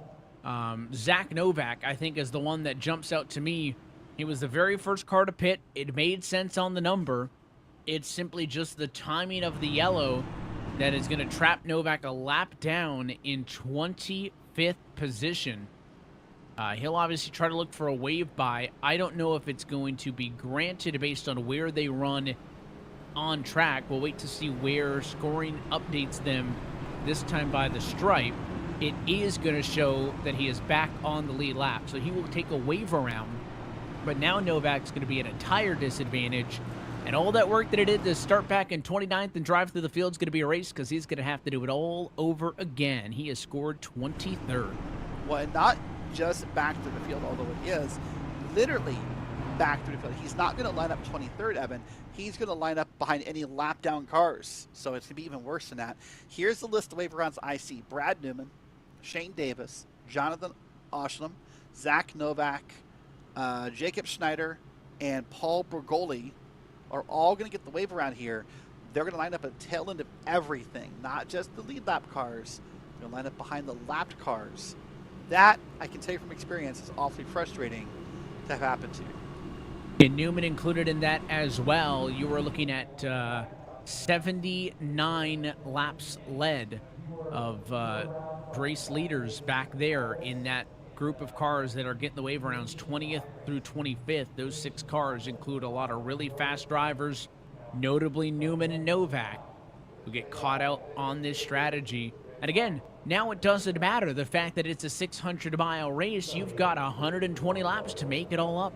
It does not matter what's happened until this point. They've done it once. I know on pace they can do it again, but it is going to be awfully, awfully tricky for those drivers to get back into it.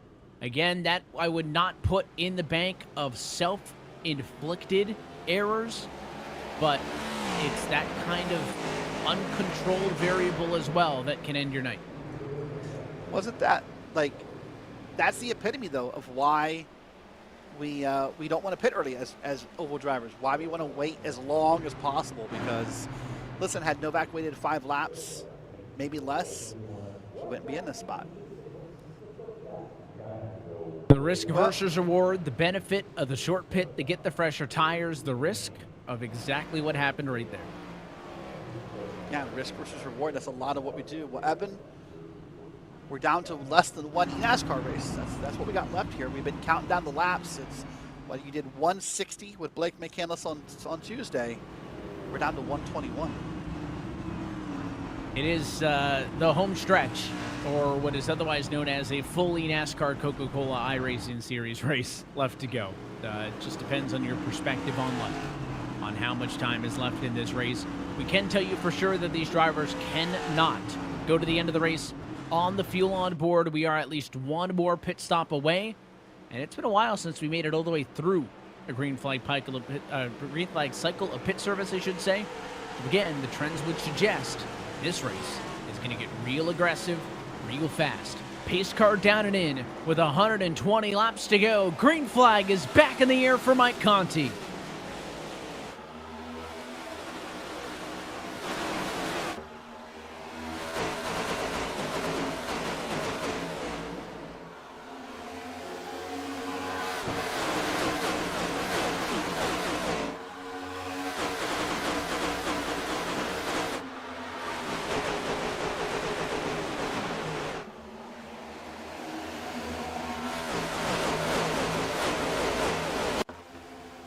Dan Shaboon going to be forced to come down pit road. I'm assuming some type of a penalty or an issue for the 9 car, who was a factor earlier on in this race. It doesn't affect the leaders. They stay green. Top 5, single file. It's Conti, Hoffman, Roman, 1, 2, and 3.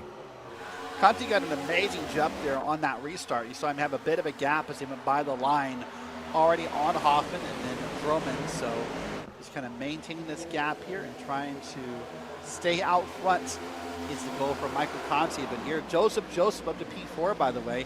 That's a big name that could get involved here. And he wants to add his name to the list of lap leaders in the Coke 600. He wants to. He's been up and in the mix. Joseph is yet to lead one. Alex Murray. How about Cade McClenny? 2 names we haven't talked to John about tonight. They're inside of the top 10. They've got a decent fighting shot at being in this conversation. That's the big thing about the first 300, even the first 350 of a race like this. Don't take yourself out of it. Stay in contention.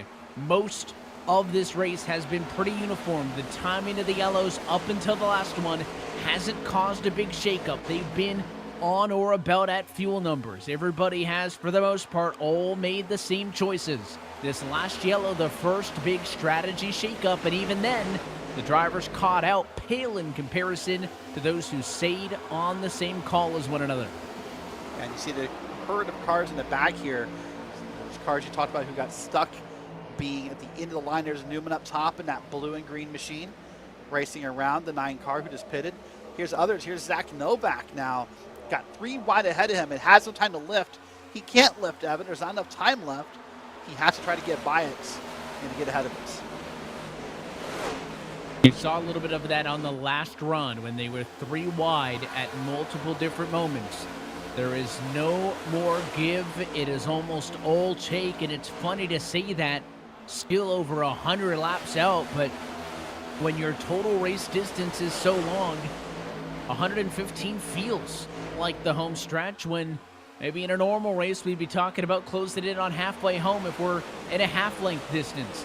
But it is all about perspective. These drivers have indicated they're willing to get aggressive. A little bit more spacing, I'll say, off of this restart compared to the last one. You're going to jump back here to the 11. That is Cade McClenny on the bottom, the 2 at Merchant on the outside. First bit of side-by-side is right here.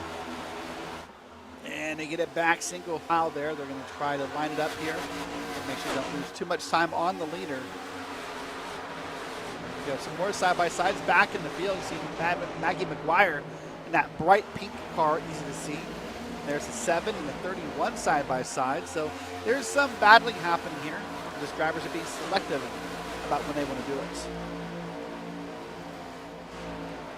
And at this point in the race, you can still pick and choose when you make the move. We get a little bit later on. You're just going to take whatever comes to you. On board here, coming off of turn number 2, it's Zach Novak, tucked up behind the 34. Got stuck a lap down, had to take the wave around, and Novak is doing everything he can to charge back through the field. Right now in P16, with a lot of traffic blocking the road in front of him.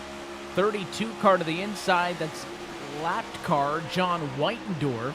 To the outside, it was Joshua Watson. The 4 clears that slower machine on the bottom. Now he can get back to work. Right now, if you're Zach Novak, this is frustrating. And what you have to do is you have to keep calm. You have to keep yourself collected. You can't let that emotion get the best of you, because you need to have this focus on how to get through the field. But up front here, right there it is. There's Michael Conti, Hoffman, and Vroman, 1, 2, and 3, all within about a half a second of one another. And then there's McClinney back here and P5 in that bright, bright yellow machine. You can't miss it. McClinney's on the scene and is in a good spot. The 11 machine, again, I think maybe a race high, P5, for the driver who started in 12th but had been pretty quiet for most of the night. The red car in front of him. That is next driver up the road, P4, Patrick Gitter. Next up, the red and blue, number 1, that's Nick Vroman. Second place is the green Clayton Hoffman machine. And then to P1 is the Mike Conti number 5 car, leading the way with the red, white, and blue colors on board. They're all separated by only about 0.6 of a second as we run now. Plenty of drivers have come and gone. We are moments away from being inside of 100 laps to go in this Coke 600 marathon night. And now the games begin. Now the mental games begin. The number crunching, the what ifs, the who's, the hows, the wheres, because it's one pit stop. That's all it is here. And we're not all locked into the same pit stop number, Evan. We can pit, they can pit on different laps and get to the end. So who wants to pit early? Who wants to pit late? Who wants to do what could affect who finishes where in about 109 laps. The consequences for every decision, every mistake, every achievement amplified as we close in on the end of this race. Still single file for the top 7. One car looking to the inside down the back stretch. Maybe back at about 6th or so, but let's wind this back and take a second look at what happened with Hoffman there. 2 tires on the white line. Big bobble. But an even bigger save. I know that's consequential. Hoffman falls to P5, but I've seen a lot of cars end up on the wrecker getting that loose. And, and that's a frustrating moment as a driver right there, Evan, when you get loose, one car gets by you. That's okay. But then it's like, you're at a restaurant, you open the door for one person, and like 5 more people walk through, and you're like, when is this going to end? Like, I didn't promise to open the door for everybody, and that's what happens watching here. It's going to get passed, and then it feels like forever before they stop passing it. It's like a school bus let out. You can work so hard, right? 5, 10, 15 laps to get one spot, maybe 2. And all it takes is 10 seconds after one mistake to lose double the amount of spots. Racing is a fickle foe often, and those mistakes amplified more than the successes. Battle for the race lead is on. Nicholas Vroman sneaks a nose to the outside of the 5 of Mike Conti, and we are going to go side by side for the race lead. Gitter and McClinney going to watch on from the 3rd and 4th. Bit of a bobble that time for Vroman, though, the 5 car back in front. Ooh, a little bit of possible contact back behind these cars as well. But they're going to keep it green here, and Vroman wants to be Vroman as he wants to get back to the lead.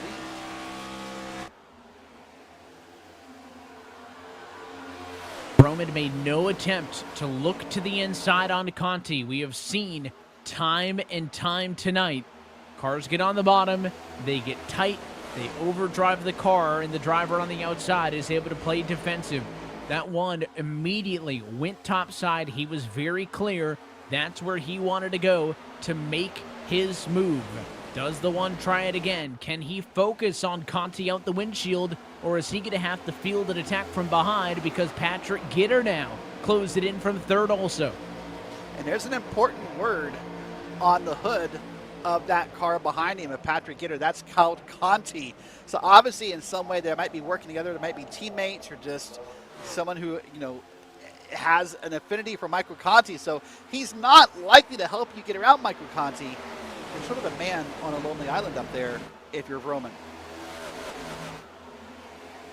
And indeed, the one's going to come under fire by the 12 of Gitter, who ends up on the inside. The longer this goes 2x2, the more of an advantage that Michael Conti is going to get some gap up front.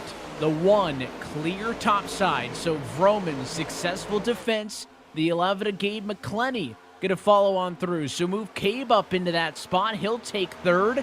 And somehow that attack by Gitter ends up as a net loss. He slips down to P4. Talked about P5 being the best for McKinney. When I was up to P3, it's his best. He finished in that highlighter yellow machine as they're up here at the front of the field. Now in the middle of the field, look at this. This is Bradley Newman's never really recovered from that moment where he had to start in the backfield back in P14. This is Holzer, Ballbridge is back there, and others. And these guys are having a long, long night here in this last almost 25% of the race left. 300 laps complete at Charlotte.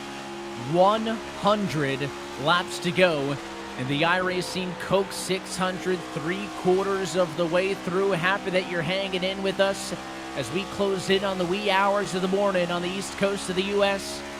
Enjoying that you're being a part of this special coverage here with Race Spot on iRacing Live. Battle for the lead. The one car of Roman back to the rear bumper of Conti. Still about 40 laps away from what would be the final trip down pit road. So do you show your cards now? Do you push 110%? Or do you wait until we're in that home stretch to make your move? If you're Roman, does it stick in your head that you're chasing the man who missed his pit road entrance earlier? Do you wait and see if it happens again? Do you just kind of play the mental game? And is everyone else okay waiting? Or will you get past in the process? Those are all questions going through Roman's head right now. And it is far more than just a two-car battle. We're side by side for third. The 12 of Patrick Gitter going for a little bit of redemption on the inside of Cabe McClenny. He's got it. Move the 12 back to third. The 18 of Michigan Clayton Hoffman wanted to go for P4. Took a look to the inside in turn number 2. Wasn't able to find a spot. He's all over the back bumper of the 11. Anybody in that frame right there, those 6, 7, 8 cars, whatever it is, if you are in this picture, you have a chance to win this Coke 600. You just got to stay in the game. And as a driver right now, that's what you're telling yourself. Listen, we're less than 100 to go. I've got this. I'm going to make this move. I'm going to make that move. I'm going to pit on this lap right here. And I've got this. You're now talking yourself into it. You're now making yourself a believer that you could win this race. And that's important. You've got to start working out in your head. You've got to start believing. Or I guess in the way Journey says it, don't stop believing, because you could win this race. Want to sing a little 4-7? Nobody wants that. But I will say that when you start to believe, your heart rate climbs a little bit. You start to sweat a little bit more. You maybe second guess or overthink some of these decisions. It could be a hosted race. It could be an NASCAR race. It could be an iRacing special event. When your brain starts to figure out that you've got a chance to win it, it's that adrenaline. It's that pressure. Some people don't like that feeling. Others live on the adrenaline. They live on the pressure. Those are the moments in which they step up to the plate to take the biggest swing. I think it's worth noting we'll continue to watch this battling inside of the top 5. Zach Novak has entered the top 10. He, I think, likely needs a yellow to be able to make up track position. Yes, he's top 10, but he is still over 2 full seconds off of the leader. I think that's the biggest thing working against the 4 car now. He likely needs a couple of restarts if he wants to get back up here with Conti and everybody else. He needs the restarts, but it's definitely a great recovery run for Zach Novak, who, as you said, one of those cars that was stuck a lap down, had to come back around to wave around. And even to be P10 is a victory. It shows the talent and the skill that Zach Novak has. But I agree with you, short of a restart or something weird happening in this race, I can't see him maybe getting any better than possibly a P5 out of this. We'll watch those intervals. Meanwhile, up front, Nicholas Vroman, the one car, still your race leader, made that pass on Conti about 6 laps ago. Is he able to pull away from Mike? That's a 1/10 of a second advantage in favor of the one. Conti's not dropping it back, but he didn't make a quick counterpunch like maybe we would have expected. It has been a trend tonight that when you've been passed for the race lead, it has rained and then poured. You've often gotten passed and then passed, and again, and it's not uncommon to have seen a leader trickle down from the lead to 4th or 5th in a couple of laps once they get in traffic. Conti, I think, knows that he needs to still be relatively aggressive, stick with the one car. He can't afford Gitter and all those other cars behind to start to swallow him up. No, he cannot. So he did a great job at staying here in P2 in that beautiful red, white, and blue machine. Sitting right there in P2 for the 5 car, and now it's got a teammate in Gitter. Wants to go outside here. Now it's going to stick in line. I thought maybe Gitter was going to try to get her done and get around Michael Conti. One car rides the middle. Conti dips the nose to the inside. Going to be tough to carry that speed off of the corner. He'll hang out on the quarter panel, though. Here we go. Conti back to the inside again. Vroman on the outside. Gitter watching on from 3rd. Mike Conti inside. How about you? Back to the race lead and made it with ease. Yeah, made it with ease, and that's got to feel good. As you're Michael Conti, you let out a small breath of air there. You're able to breathe again. And now you're back out front here, but Vroman's not going to go away. He's been very, very successful at the start of this race, and is proven to be very successful at the end of this race so far here. So Michael Conti is not safe with 89 laps to go. Still waiting about 25 laps to get to our fuel window to complete this race. If we stay green to that point, it'll be a really exciting moment. And I would love to see green flag pit stops under the highest of pressures and the biggest of spotlights tonight. But do we get there? You jump on board with Cody Terland. Hadn't talked a ton about this guy after starting on pole, Derek, but he is back in the conversation in 4th, and he's got a front row seat to the battle going on for P2. Sort of an interesting pattern we're seeing, Evan, where the cream rises to the top, so to speak. The drivers who really dominated early are finding their way back involved. Maybe they didn't want to be involved. Maybe they fell back and saved some of their equipment. You're right.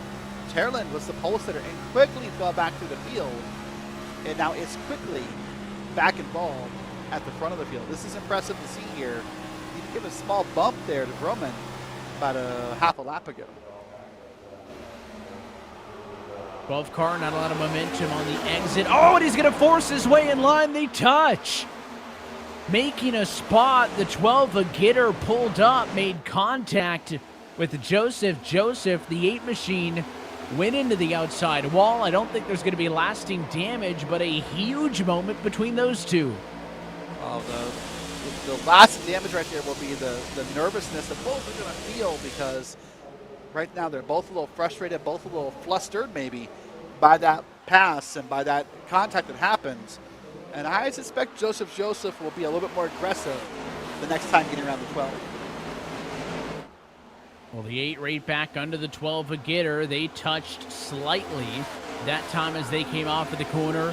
And now side by side they go in a battle for 4th. Another touch there. So no love lost as the 8 car of Joseph getting aggressive in his own right. He'll clear the 12 of Gitter. Now trying to get to the inside of the 23. Can't do it. Is there a gap to fill? No, there is not. No, but look at this. Look at that domination right there in that bottom lane. Just how powerful that was. And he just got right around him. And now Joseph up to P3. That was incredible to see that pass happen. We had openly talked aloud earlier in this race on how we had not seen some of the flashes of brilliance that we're used to seeing at a Joseph. And yes, I understand the irony in that statement when he's been a top 10 car for a lot of this night. But we are used to seeing him leading laps, competing for the win. And now it matters the most. He has turned it up a notch. P3, I think the highest we've seen him so far. He's the only car in the top 7 who has not led a lap so far. Yeah, and you see on the top of your screen there on the left, you see positions gained and lost. Of course, Michael Conti did not qualify in this race. Started from the back. But other than that, Roman's up 6. Joseph's up 3. Zach Novak back there up 20. So some big spots gained here all night long by our front runners.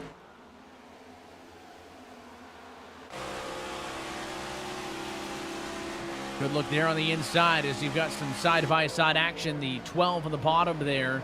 That was Patrick Gitter. Top side, the onboard look was off of the 23-year pole sitter. They are door-to-door, 4th and 5th, but they're slowing each other down.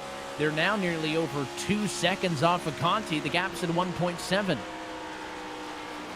Yeah, they are definitely losing time on Michael Conti here as they continue to battle this way. As the 12 wants to be back inside again. Gitter gets close, but not too close.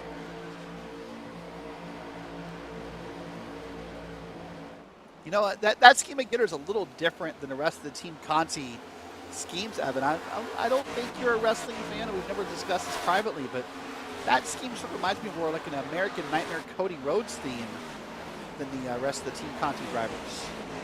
I'll just have to take your word for it. You're missing out. I'll bring up some like obscure like Monster Jam references for a paint scheme and balance things out.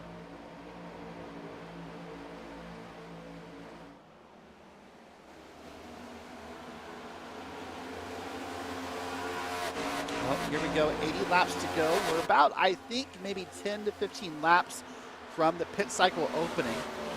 Now, that doesn't mean everyone will come down together. There'll still be some chess being played, some mental games being played about who does what and when. And it makes me wonder if some drivers will be a little gun shy after what happened during the middle of the last pit cycle. It's the exact thing I was thinking of. In my heart of hearts, I still believe that the likely winning decision on a pit road is to pit earlier. I just think, generally speaking, that's the better decision. However, to your point, have some of these drivers, do they get spooked by the fact that that really burned Zach Novak on the previous cycle? Do they let that influence them? I don't know if you can think about risk when it comes to making a race winning move. Well, does it influence Zach Novak? Look at this. I mean, here's the Ford car back up to P8. Is he willing to get burned again? Right? Forget about Conti. Forget about Roman. Forget about this 3-wide move. My goodness, Zach Novak. Oh. And hold the presses, because Zach Novak splits the gap. He's going to get a little bit tight, so he'll have another corner or two to finish off the 2 at DeMerchant. But Zach Novak has driven from a wave around at the end of the line and is now a top 5 car. Again, I still don't think the position is the issue. It's the gap. When Zach got to 10th place was only 2 seconds off of the leader. He has passed 5 cars. That sounds good, Derek, but in terms of going for the win, well, P5 is now 3.2 seconds off of the leader. The gap is the problem for Novak. Gosh, I'm telling you, Evan, if they had put one more vinyl wrap on those cars this morning, there's no way Zach Novak got through there 3-wide. That's maybe the tightest 3-wide we've seen all night long right there for Zach Novak, but a great job by him. But you're right, the problem is the gap. The problem is the time he's losing in the process of just this racing. But now he's got clean air ahead of him. Now let's track those laps for laps here. Let's see what happens, because now maybe with clean air, Zach Novak could find some speed. A little bit of a bubble could help in terms of getting some clean air and getting some good lap times. This area here is making me real nervous. It's like a swarm of wasps as they come off of turn number 2. Clayton Hoffman, the 18 car, just ahead of it. The 7 Holzer's pushing him. The side-by-side is the 23 and the 14 behind. Haven't talked a ton about Alex Murray. He's in the mix as well, top side. The 3 of Jacob Schneider's there. The 11, Cade McClenny. All these drivers who have ran disciplined races to set themselves up to look for a top 10 in this Coke 600 are in this mess right here. Yeah, mess is a good word for it. A gaggle, a cluster. a nightmare. What do you know the word I'd use for it if I was a driver in that pack? But you're right, they're all here together. And, these moments make me nervous because I always think these may not end well. Magic number for the pit window sits at about 10. Again, anything inside of 70, we know they could make. The more realistic option is they likely pit with about 60 or so laps to go. That's kind of the sweet spot. So just know the bank is almost open on the final trip down pit road. And despite the long runs in this race, Derek, we've had only one complete, thorough green flag pit cycle. Yellows, incidents, obviously pitting under yellow entirely have kind of defined the other ones. Do we possibly see us get all the way through it? I hope we do, but I think it's worth mentioning one more time just for the purpose of making that mental note. And the only green flag cycle that comes to mind we had all night, Evan, there was one driver who missed his pit entrance, and that's your leader, Michael Conti. He missed it. DeMerchant had some sort of a penalty that cost him 10 seconds. Conti has certainly bounced back better than we've seen the two of DeMerchant. DeMerchant just hasn't been able to get back into the top 3 and stay there. Since that penalty, of course, Zach Novak penalized by being a lap down. No mistake on his part, just bad timing. The 4 of Novak got passed back by Clayton Hoffman. So Novak, for the first time in a long time, has lost not 1 but 2 spots. He may have driven everything he had out of the 4 as he trickles back down to P7. And let me give you your flowers, Evan. You hit a point right on the nose earlier. The gap. Now look at the gap for Novak. Now it's 4, almost 5 seconds for Zach Novak to Michael Conti. So you're right. That gap is becoming a problem. While he's gained spots, he's definitely lost more time on the leader. So he needs something big here to happen for him to be in contention. So as he continues to trickle down, his pace has fallen off. It is still 2 horses out in front, but it may be a third soon. For the last 10-15 laps, it was Michael Conti and Nicholas Vroman who had the advantage over everybody else, but Joseph has continued to reel him in. He's been one of the best cars on track, lap after lap after lap. Now the 8 car firmly a part of the new 3-way battle for the race lead. Yeah, Joseph been quietly working his way through the field, quietly getting in contention, and then not so quietly getting involved in this battle. Now he's known. Now his name is out there. And as we said, he's a multiple race winner this season and wants to add one more to his list and check off a Coke 600 victory off his goals. Last time these cars pitted under the yellow 56 laps ago. There are 67 laps to go in this race. Worth noting that they tend to pit right when those numbers intersect. That's going to be at about 5 laps from now. Who makes the first move?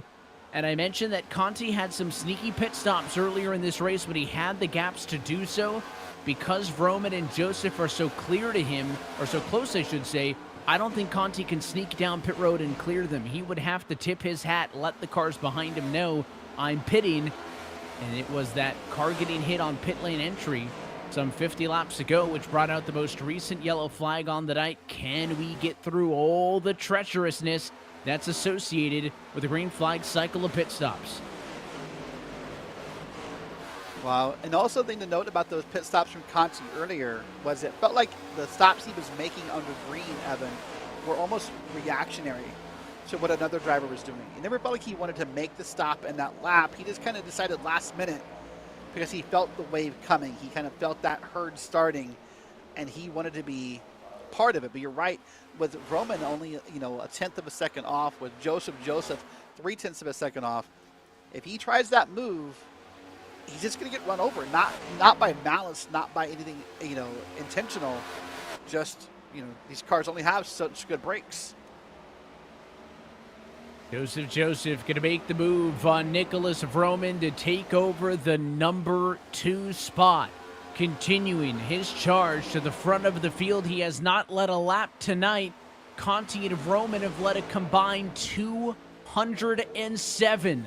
But can the 8 upset the apple cart? Can he pull this one out in the final moments? I can officially say the bank is open. When do we see these final critical pit stops from all of the leaders? They could make it to the end of the race from this point on. Couple of cars have pitted towards the rear. Brad Newman came in this time. Paul Brigoli. Those drivers were in the conversation earlier. Are not contenders for the race win right now. Who from the top 5, who from the top 10 makes the first move? Remember, if you're Joseph, the thing to remember right now, it doesn't matter if Conti and Vroman led 270 laps. You only need to lead 1 lap, which is the last lap. Don't be too aggressive here. Don't do anything silly. Plan your move and time it well. Meanwhile, Novak continues to slide down. He loses another spot. The Tuaset, the Merchant, nearly wrecked off at turn number 4. He got really sideways. They are all struggling. It is a full fuel, a full tire rod, but they have not been pushing this much all night long. We've raced into the evening. Atmospheric temps have gone down. Track temp has dropped. We've got more grip. Look at the 8 cars sideways. Joseph into the outside wall. He'll reel it back in, but a huge moment as he falls to 3rd. Wow, what a moment is how loose that car was. First off, congrats to him for keeping that car together. We should talk about that because that could have been way worse with how loose that car looked, but doesn't put him out of contention, but it certainly kills a lot of the progress he made. It kills him both in time and gap. It also sort of frustrates him mentally, and that may be the bigger damage. Guff the tires as well, so those are probably heated up and probably can't punch back. Let's go on board with him. He was trying aggressively to get to the outside of Conti. You can see it got loose once, thought he had it twice, 3 times. I think he was pretty fortunate that that was it, and here they come. Joseph on pit road, Vroman on pit road. Conti did not. They pitted from behind him. Does the 5 have to respond? And how clean are these two going to be on pit road? Well, and if you're Joseph, you're happy to pit after what you just had in the car. You just had a loose race car. You think your tires are gone. Let's get down here. Let's put new tires on it and see what we can do. Now the 4 car, Zach Novak makes the call. He's pitting. By the way, there's Michael Conti, sort of defied what you talked about. Didn't call out the pit again because there was no one behind him. And he had to pit. He had to pit to respond, and the cars behind him are in as well. Novak pits, DeMerchant pits. Conti was clean into the box, but where are the other cars who have just cycled out of pit road? Vroman and Joseph. 15.4 in the box for Vroman. It was a 15.5 for Joseph. Conti leaves the box. 15.3. They are all so even. Yes, some of these other cars are leading the race right now. McClenny's going to pit, but where do they cycle through together? Vroman across the start-finish line. Conti's on the apron in 1 and 2. Where do they meet on the back straightaway? Here comes the cars off pit road. More coming around here. There's Conti in the bottom of your screen. The red, white, and blue machine safely merges up. It's going to merge up right there. Here comes Vroman to the inside. This could be for the net lead. Vroman to the inside on Conti. 3 wide. Look out. Car on the inside. But they make it work. Wow, that car pitting really almost got in the way. Was that the 9? Was that the 9? I didn't make a look on my own, but I think it was the 9 that was down there maybe, which is sort of weirdly ironic since he had the problems last time with pitting under green. And Conti, top side, shakes off Vroman.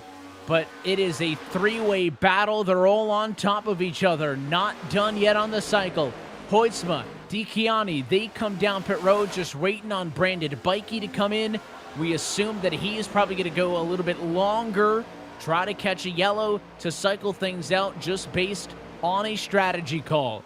But this is the moment we've been waiting some 3 hours and 20 minutes for, and it is the straight-up battle for the win in the Coke 600. Michael Conti, Nicholas Vroman, Joseph a little bit further back. Seems like it's going to be decided between those three if we race it all the way out to the end. Yeah, we'll see what happens if we do. By the way, I'm going to correct myself. I said the 9. I was half right, Evan. It was the 29 down there that almost got in the way of that battle for the lead. Here we are now back at the front. Realistically, there's 5 cars in that camera shot there. So it's Bikey will pit here. This will put Michael Conti back to the actual race lead in this moment. No surprise, the decision for everybody. 4 tires and fuel throughout the field. That doesn't catch anybody off guard. That's exactly what we were anticipating to see. Conti cycles back to the point, and now the scoring pylon stands correct. Again, Conti just better on the pit stop in the box. Conti was also just a little bit better on pit road. Conti 1/10 better in the box, 3/10 better on pit road. That was enough for him to make up for the fact that Vroman got that, half a lap, 3/4 of a lap advantage on the fresher tires. The undercut, the 5 responded, sealed them off. And this is interesting now because it would be so easy, Derek, to blend back out right in front of or right behind the guy that you're fighting for the win in the Coke 600 with and just want to give it 110%. The problem is we basically have a maximum fuel run to get to the checkered flag. We've seen early in this race how these cars will fall off. You can't push like Zach Novak did. Novak did great at the start of the last run, fell off big time on the backside. These two somehow need to fight for the win, but make sure their equipment lasts the next 52 laps. Yeah, that's the important story, right? Knowing that when you make the pass, it's going to be the pass. Knowing that when you make the pass, it's going to stick. There'll be no questions about did you do it right, did you do it wrong. You have to know it's going to just happen right there for you. And also, listen, if you're Roman, making sure when you make the pass that it's fast, it's succinct, and it's correct. Otherwise, this 2-car battle becomes a 4-car battle very quickly. And Joseph 5/10 back. Patrick Gitter 7/10 back. Then it's a big gap, nearly 5 seconds. Back to Clayton Hoffman in 5th on back. Here's a big swingy to move to the inside. And a battle for 3rd and 4th. Gitter going to go underneath Joseph. Small bit of contact between those two that time. These cars both pitted within a lap of each other. Gitter's tires 1 lap older. Let's see if Joseph can use that to his advantage. Plan to play defense on the outside of the racetrack there. The 12's holding them steady, though. And the longer they're side by side, the further in front those leaders are going to get. Well, remember, these guys had contact earlier, so they're not strangers. They had contact earlier when there was that moment in the wall that put Joseph up there. And I think they had contact again. These guys, apparently there's no love lost between these two because they're more than willing to lean on one another. That 12 of Gitter has not been going down to the very inside of the corner. He's been staying up a little bit and trying to take away some of the arc, some of the advantage for the 8 car on what has been kind of the offensive line up top, just being able to get the runs off of the corner. Down at this end of the racetrack, let's see. Does the 12 stay to the white line or does he stay a little bit higher? He'll go lower that time. Joseph then takes advantage, seals him off, and it's a spot gained for the 8. Looked like maybe the 12 got a little tight there, wanted to track up a little bit and couldn't, so he had to lift, and that's going to let Joseph on by here and give him P3. But look at this battle right here. This is Vroman and Conti. They are all over one another, and I suspect for the next 48 laps, it may not be that much further apart here. They might be on one another until the checkered flag is of the lap car on the wall. Lap car on the wall, lap car down on the apron, 3 wide for a moment. The tricky thing about following this battle for the race lead is the pass could come at any moment. The winning pass could come at 47 to go. It could come at 1 to go. This could happen at any moment, and that is why it is so tricky if you're Mike Conti to balance the aggressiveness with not giving anything up. Unlike a Daytona, unlike a Talladega, where drivers will argue, maybe I'd rather be that second car going onto the white flag lap, or I'd rather be P2 coming to the checkered off of the final turn. You do not want to have to force yourself into a position of weakness and have to risk, to gamble, to push. You would rather you run your race. I'm just curious. A guy like Mike Conti, I'm sure he's used to it, but there's a lot of mirror driving going on in that battle and this battle for P10. Yeah, a lot of mirror driving happening here. This is Edward Shearer with JR Bobarima and Alex Murray, 10, 11, and 12 right here. And just based on the way they're staying in line, I think that 19 is doing some mirror driving to stay ahead of Alex Murray here. And they're just trying to stay in line here. Here is the 18 machine on your screen here. That is Clayton Hoffman. Led a lot of laps early, but now it's back here battling with Novak and others back here for 5 through 9, 5th through 9th, pardon me, on the track. So all kinds of battles for the lead, for 5th on the back, 10th on the back, as we continue on a green flag run that approaches 80 laps in length.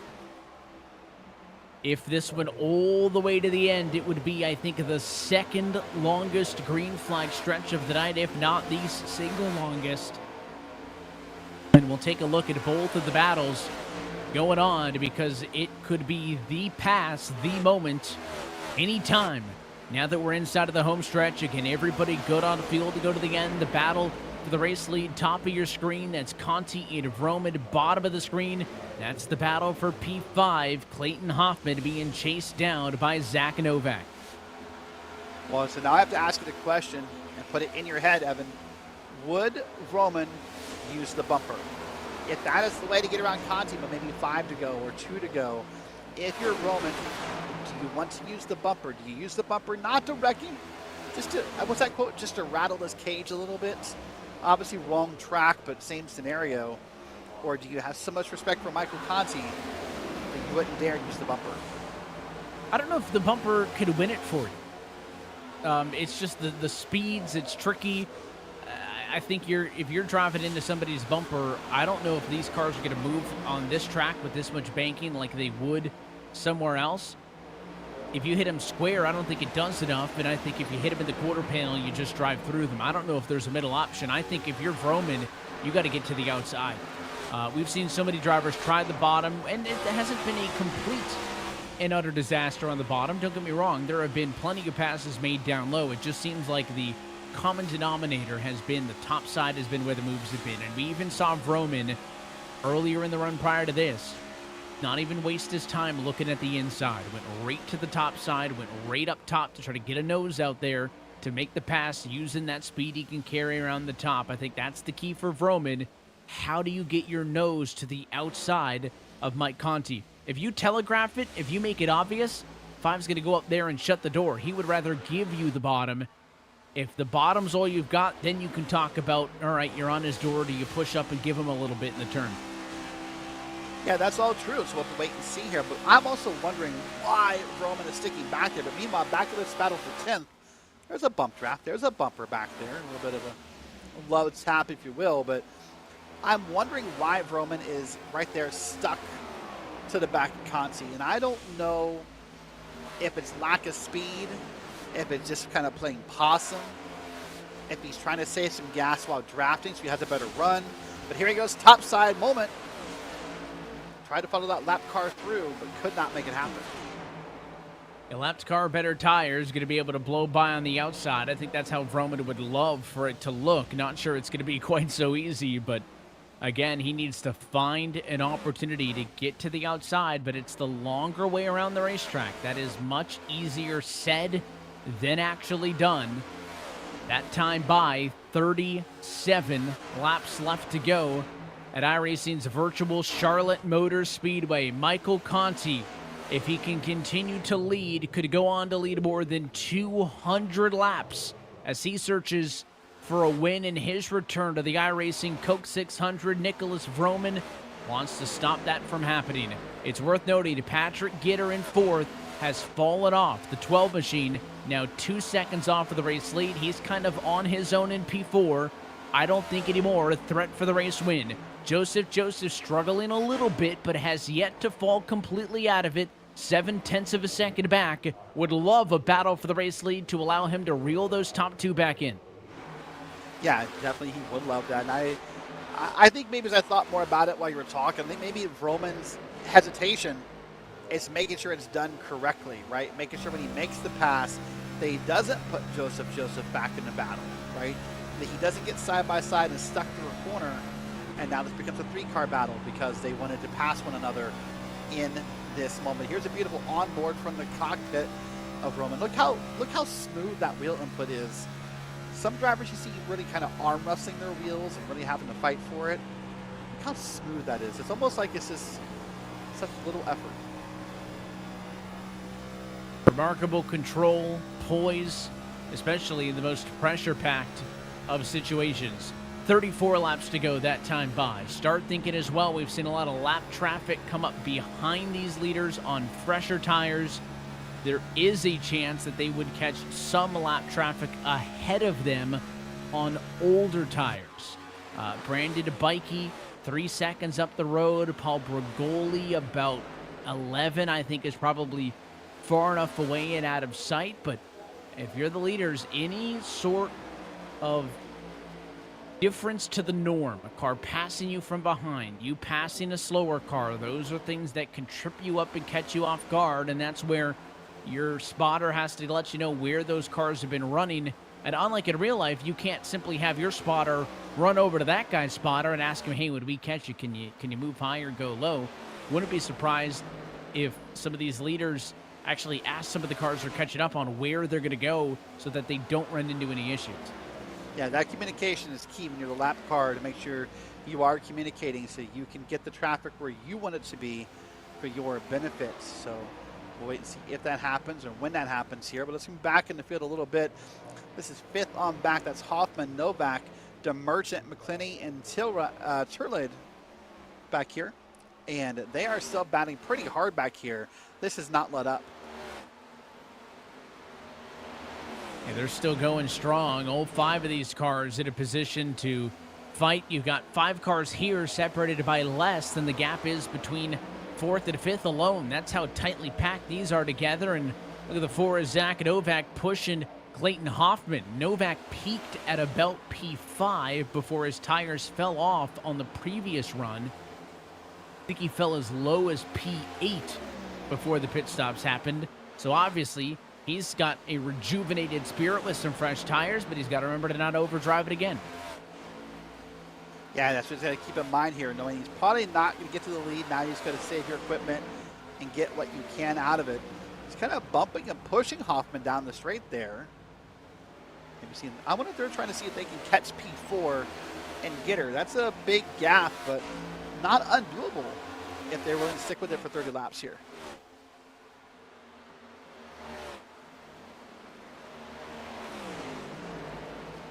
Hey, by the way, don't look now, but up front, that gap is finally opening for Michael Conti. That gap, although I say it's, a quarter of a second, that's the biggest it's been all race long. Michael Conti starting to slowly pull away from Roman. Okay, last lap, Mike Conti ran a 30.199. There was no other driver on the same strategy that was able to put down a 31. It was a 32.41 for Roman. It was a 33.56 for Joseph in third. Conti slows down a little bit. It swings slightly in favor of Roman there. So again, we're not warming up to sing that this one is done, but Mike Conti at least has maybe taken the top button off on the dress shirt. Just a little bit of breathing room. That Roman machine is still close. There is zero margin of error, but at least minimum breathing room, and the benefit of the fact that Joseph, I think, is almost all the way out of this. And I know that's a pretty definitive statement to make for a guy that's 1.3 seconds back, but remember, not that long ago, it was 7/10.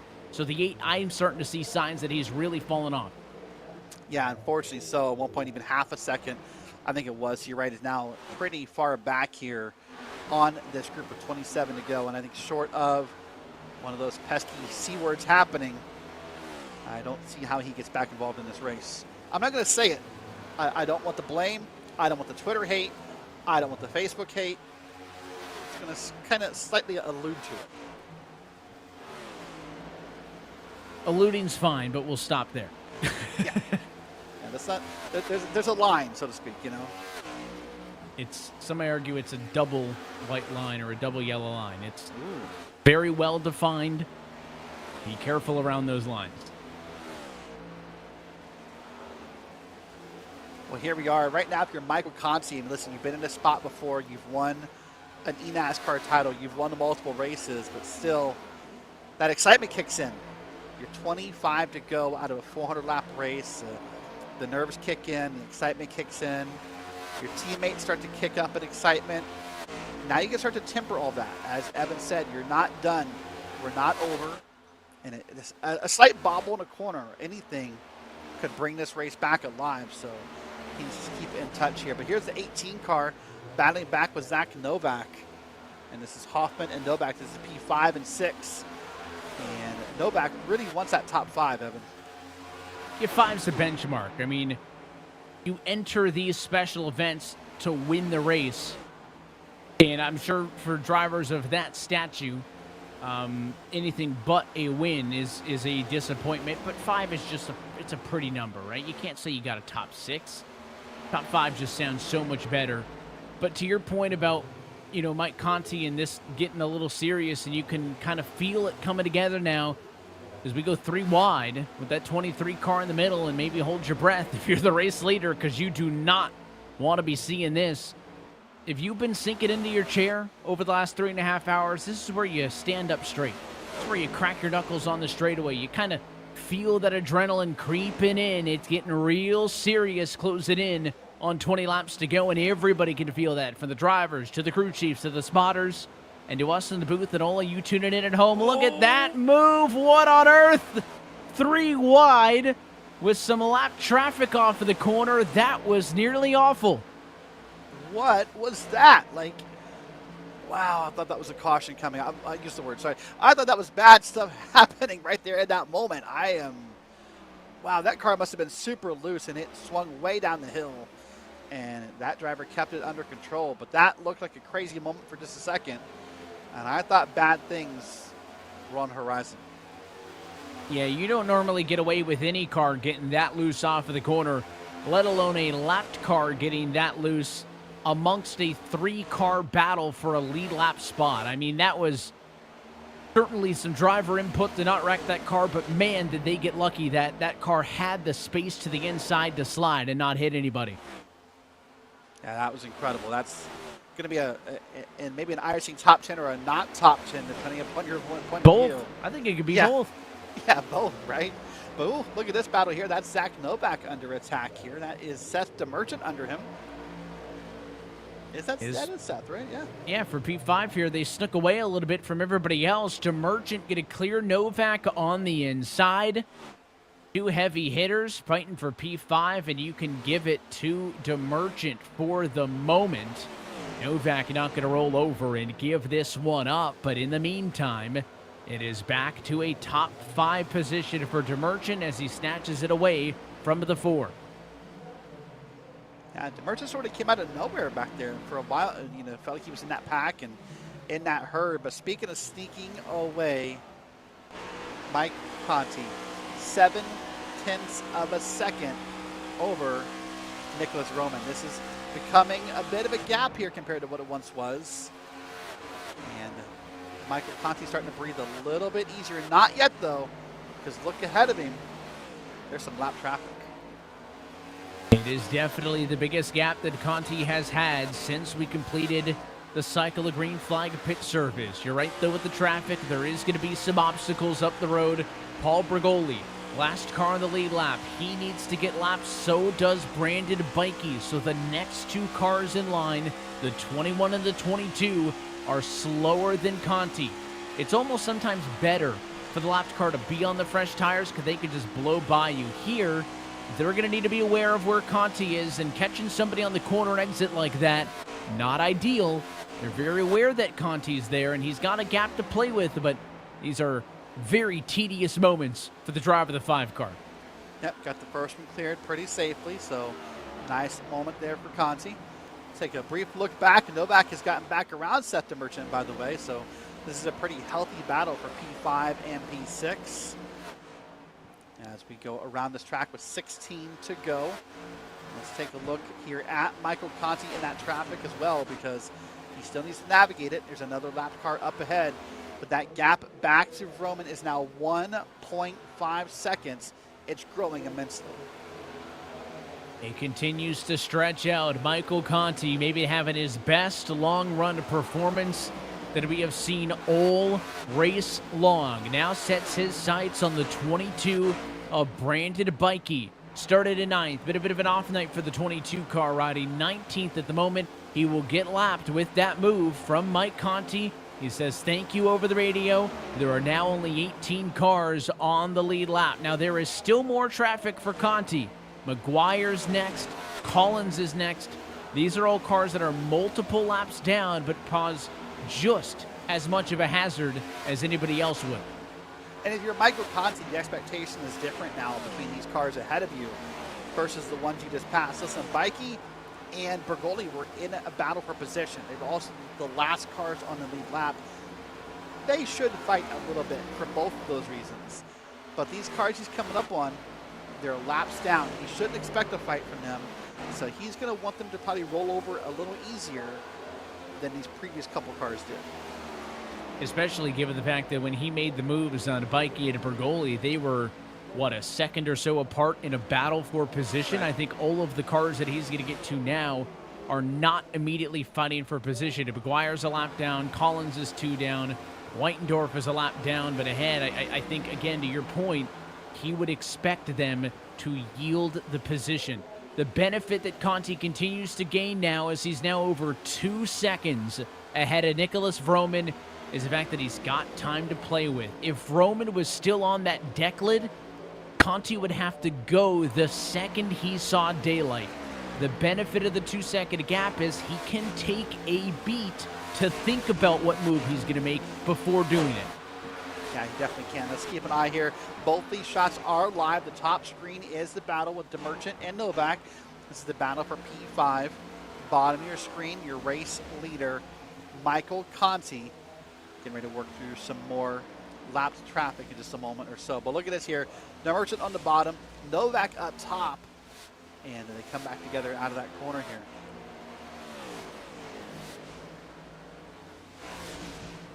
Again, you got 3 cars in that battle for 5th. DeMerchant in the 2, Novak in the 4, McClenny in the 11 car. And if I was Mike Conti and I had that on my virtual pit box, I'd probably crop it to not look at anything else that's going on the racetrack. You don't want to see any kind of side-by-side battle. That's what we've got for P6, though. McClenny to the inside of the 4 of Novak, who may be starting to struggle just a tad on the end of this run. Yeah, 10 laps ago, so they've been on this run for a while now, so tires are starting to wear off. The fatigue is kicking in for the drivers. It's now almost 1 a.m. Eastern time, 10 p.m. on the West Coast, so that mental fatigue is kicking in. You're getting tired. It's been a long race.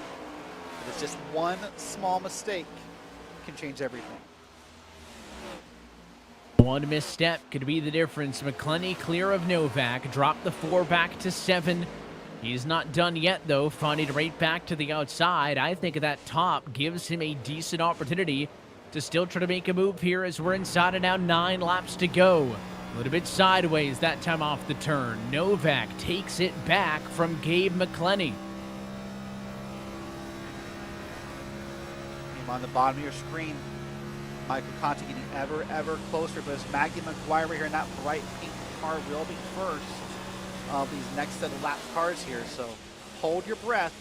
Oh, there's one more before Maggie, I apologize, but hold your breath because this is not over yet. Battle for P12 as well. Johnny Baldridge, Lucas Hoytsma, they're chatting on the radio saying if we're not going to win it, we might as well race. That's fair. That's a battle for position, but I don't want a no context, hey, we might as well race message. If I'm Mike Conti, these two actually complimenting each other over the radio, saying they've been together pretty much all race long, have been clean with one another, so bit of a tip of the hat between Baldridge and Hoytsma for the good night that they've had running around each other. Yeah, you're right. If you're Michael Conti, no, don't race. Just, sit in line. You guys are good. There's no need to race anything out here. But Conti got around those 2 lap cars very easily, both letting by. And now that gap he has is over 3 seconds. It's really impressive to see the time he's put on Roman in the last, 20 laps or so. We have seen some gaps form. There's no doubt about that. But what we have not seen is this big of an advantage for the race lead at the end of a run. Battle for third on as well. Joseph in the 8 car. Playing defense on the 12 of Patrick Gitter. That 8 has thrown some big blocks. Coming to 5 laps to go. This could be a fun one to keep an eye on as well. This will be fun to keep an eye on here because I don't think they're done racing. If Gitter gets up here, he's going to try to make that pass around Joseph and see if he can claim third place. We'll have a lap car up ahead. That could play a little bit of a factor. Him on the bottom of your screen, Michael Conti has maybe 1 or 2 more cars to get around here, and then he should be free and clear. Good on board look with Gitter all the way to the bumper to Joseph. Again, it's worth noting to go over the procedures. We need to get to the white flag for this race to be official. Any yellow before then will extend things to NASCAR overtime. If we get to the white flag, it does not matter what happens. We are racing under green to the checkered flag. Way up the hill goes Joseph. Gitter down to the inside. Side by side for a moment. 12 can't keep it alongside. Tucks back in line. Coming to 3 laps to go for Conti. Yeah, right now I'm not convinced that 12 has enough tires left in that car to make that pass side by side, honestly. I think he's going to have a hard time getting a pass completed unless Joseph gets loose again or touches the wall again. But here they are digging at it again, turn 1 and 2.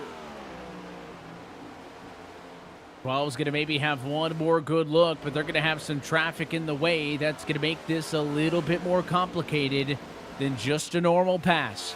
Meanwhile, 2 laps to go for Michael Conti. There is lap traffic up the road in Dalton Collins. The 5 has a huge 4.5 second buffer. Should have plenty of time to be conservative and not go in an uncomfortable position. He's looking for the white flag for this race to be official. As you said, it's his first time in 10 years. He's won the race. And here he is, moments, seconds, a lap away from domination. And for Michael Conti, who made a return to this iRacing Coke 600 after nearly 10 years, since then, he's won an NASCAR iRacing championship back in 2014, has had countless wins at the top level, including a retirement from full-time competition, was competitive last night, got moved for the race win.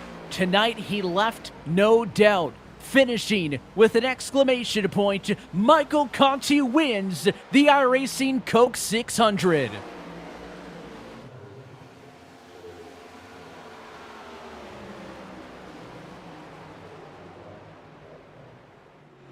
Couple of cars scatter across the line, and some of the other finishes for position might have been contact between Joseph and Patrick Gitter for 3rd and 4th position, but the congratulations rained down for one of the very best to ever do it in a stock car on iRacing, and that is Michael Conti back in victory lane.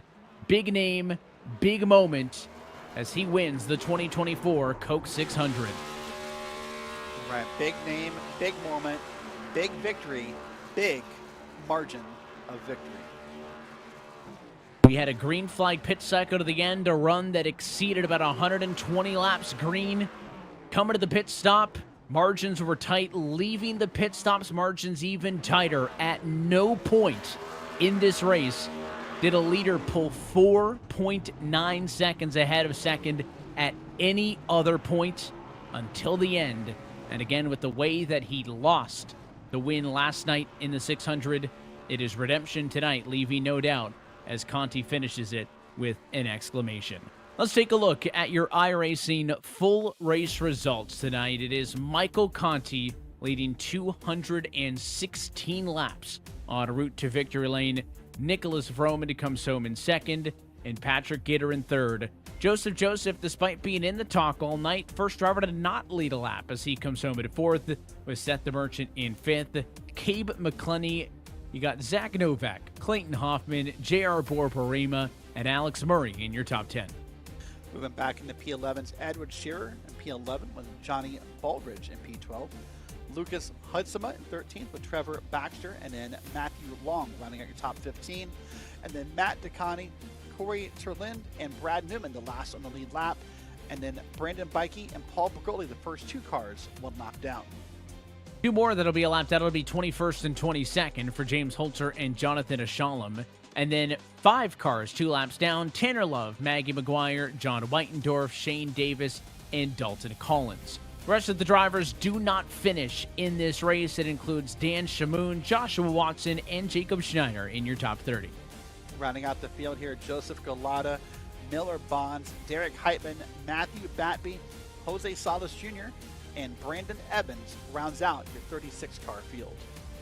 It's looked at the bottom at your full race results tonight. I want to appreciate and give a shout out to Zach Novak for rating the stream with some of his viewers as he wraps up his night, which was looking to be real good. Got dealt a bad hand based on the timing of a yellow flag. Is able to climb all the way back to P7. Maybe not the win that Zach wanted nor deserved, but appreciate him streaming just like many of the other drivers do, and appreciate y'all jumping over to this side of the stream where we're talking about Michael Conti going back to victory lane in the iRacing Coke 600. This race clocks in under the 4-hour mark. I will say, Derek, we did have a handful of cautions, but none of them felt too, I don't think disrupt the right word, because disruptive certainly describes the one in the middle of the yellow flag pit stops, but they did not get egregious at any point. It allowed us to have several cycles of green flag pit stops, strategy, chaos, uncertainty. I think all in all, a very well-rounded 600-mile enduro tonight. Yeah, I think maybe the word you're looking for is isolated. They were all isolated by themselves. Not one did not, create a chain reaction of others. So while they provided moments of drama, moments of excitement, they were very well controlled. And what else can you say about Michael Conti? Again, retired from full-time competition in the NASCAR Coca-Cola iRacing Series, but it's clear he's still got it. He's still intricately into this sim world with Team Conti, who fields a lot of cars on the technical side of that series still, but as a driver, he can still do it, and I think a worthwhile return to the Coke 600 for him. Yeah, what a great night for Michael Conti, and Zach Novak. I saw Zach in the chat. The name got a hold of me there, but what a great night for Michael Conti. Deserves the win, deserves the burnouts. I mean, the first time in 10 years and you come back and win, that'll make for a good holiday weekend. He'll have some time to celebrate and maybe lay off a couple more splits, or knowing Mike, maybe he'll try to win another one just for fun. Let's talk about what is still to come on this iRacing special events calendar for the rest of 2024. We mentioned we've hit some of the big oval ones with the Daytona 500, of course, this week with the Coke 600. There is more NASCAR action still to come later on this year with the Bristol 500. Sure, it's 100 miles less than this, but maybe even more so in endurance, surviving that many laps at a place like that. But even more immediately, we talk about what's coming up with the Indy 500 and then stock cars returning to the oval with the Brickyard 400. There is so many big things if you're an oval racing fan tuning in tonight to look forward to. Yeah, lots to look forward to. And hey, if you're watching along, you've never tried iRacing, Ev and I both encourage you to do it. You can be part of one of these future special events. Anyone in the schedule, you could be involved in really soon. With iRacing, every day is race day, and of course, iRacing.com for more information. Until then, though, that'll wrap things up for us here tonight from Concord. I want to say a big thanks on behalf of our entire team at iRacing and at RaceSpot TV, and of course for your broadcast team tonight. For our producer, Dustin Allis downstairs, for Derek Watson and myself, Evan Pasoko, I want to say thanks for tuning in, and congratulations to Michael Conti, who is once again a Coke 600 winner. We'll be back next time as the iRacing special events calendar rolls on. Those races can be found exclusively here with special presentations of RaceSpot TV and the iRacing Esports Network. Until next time, good night from Charlotte Motor Speedway.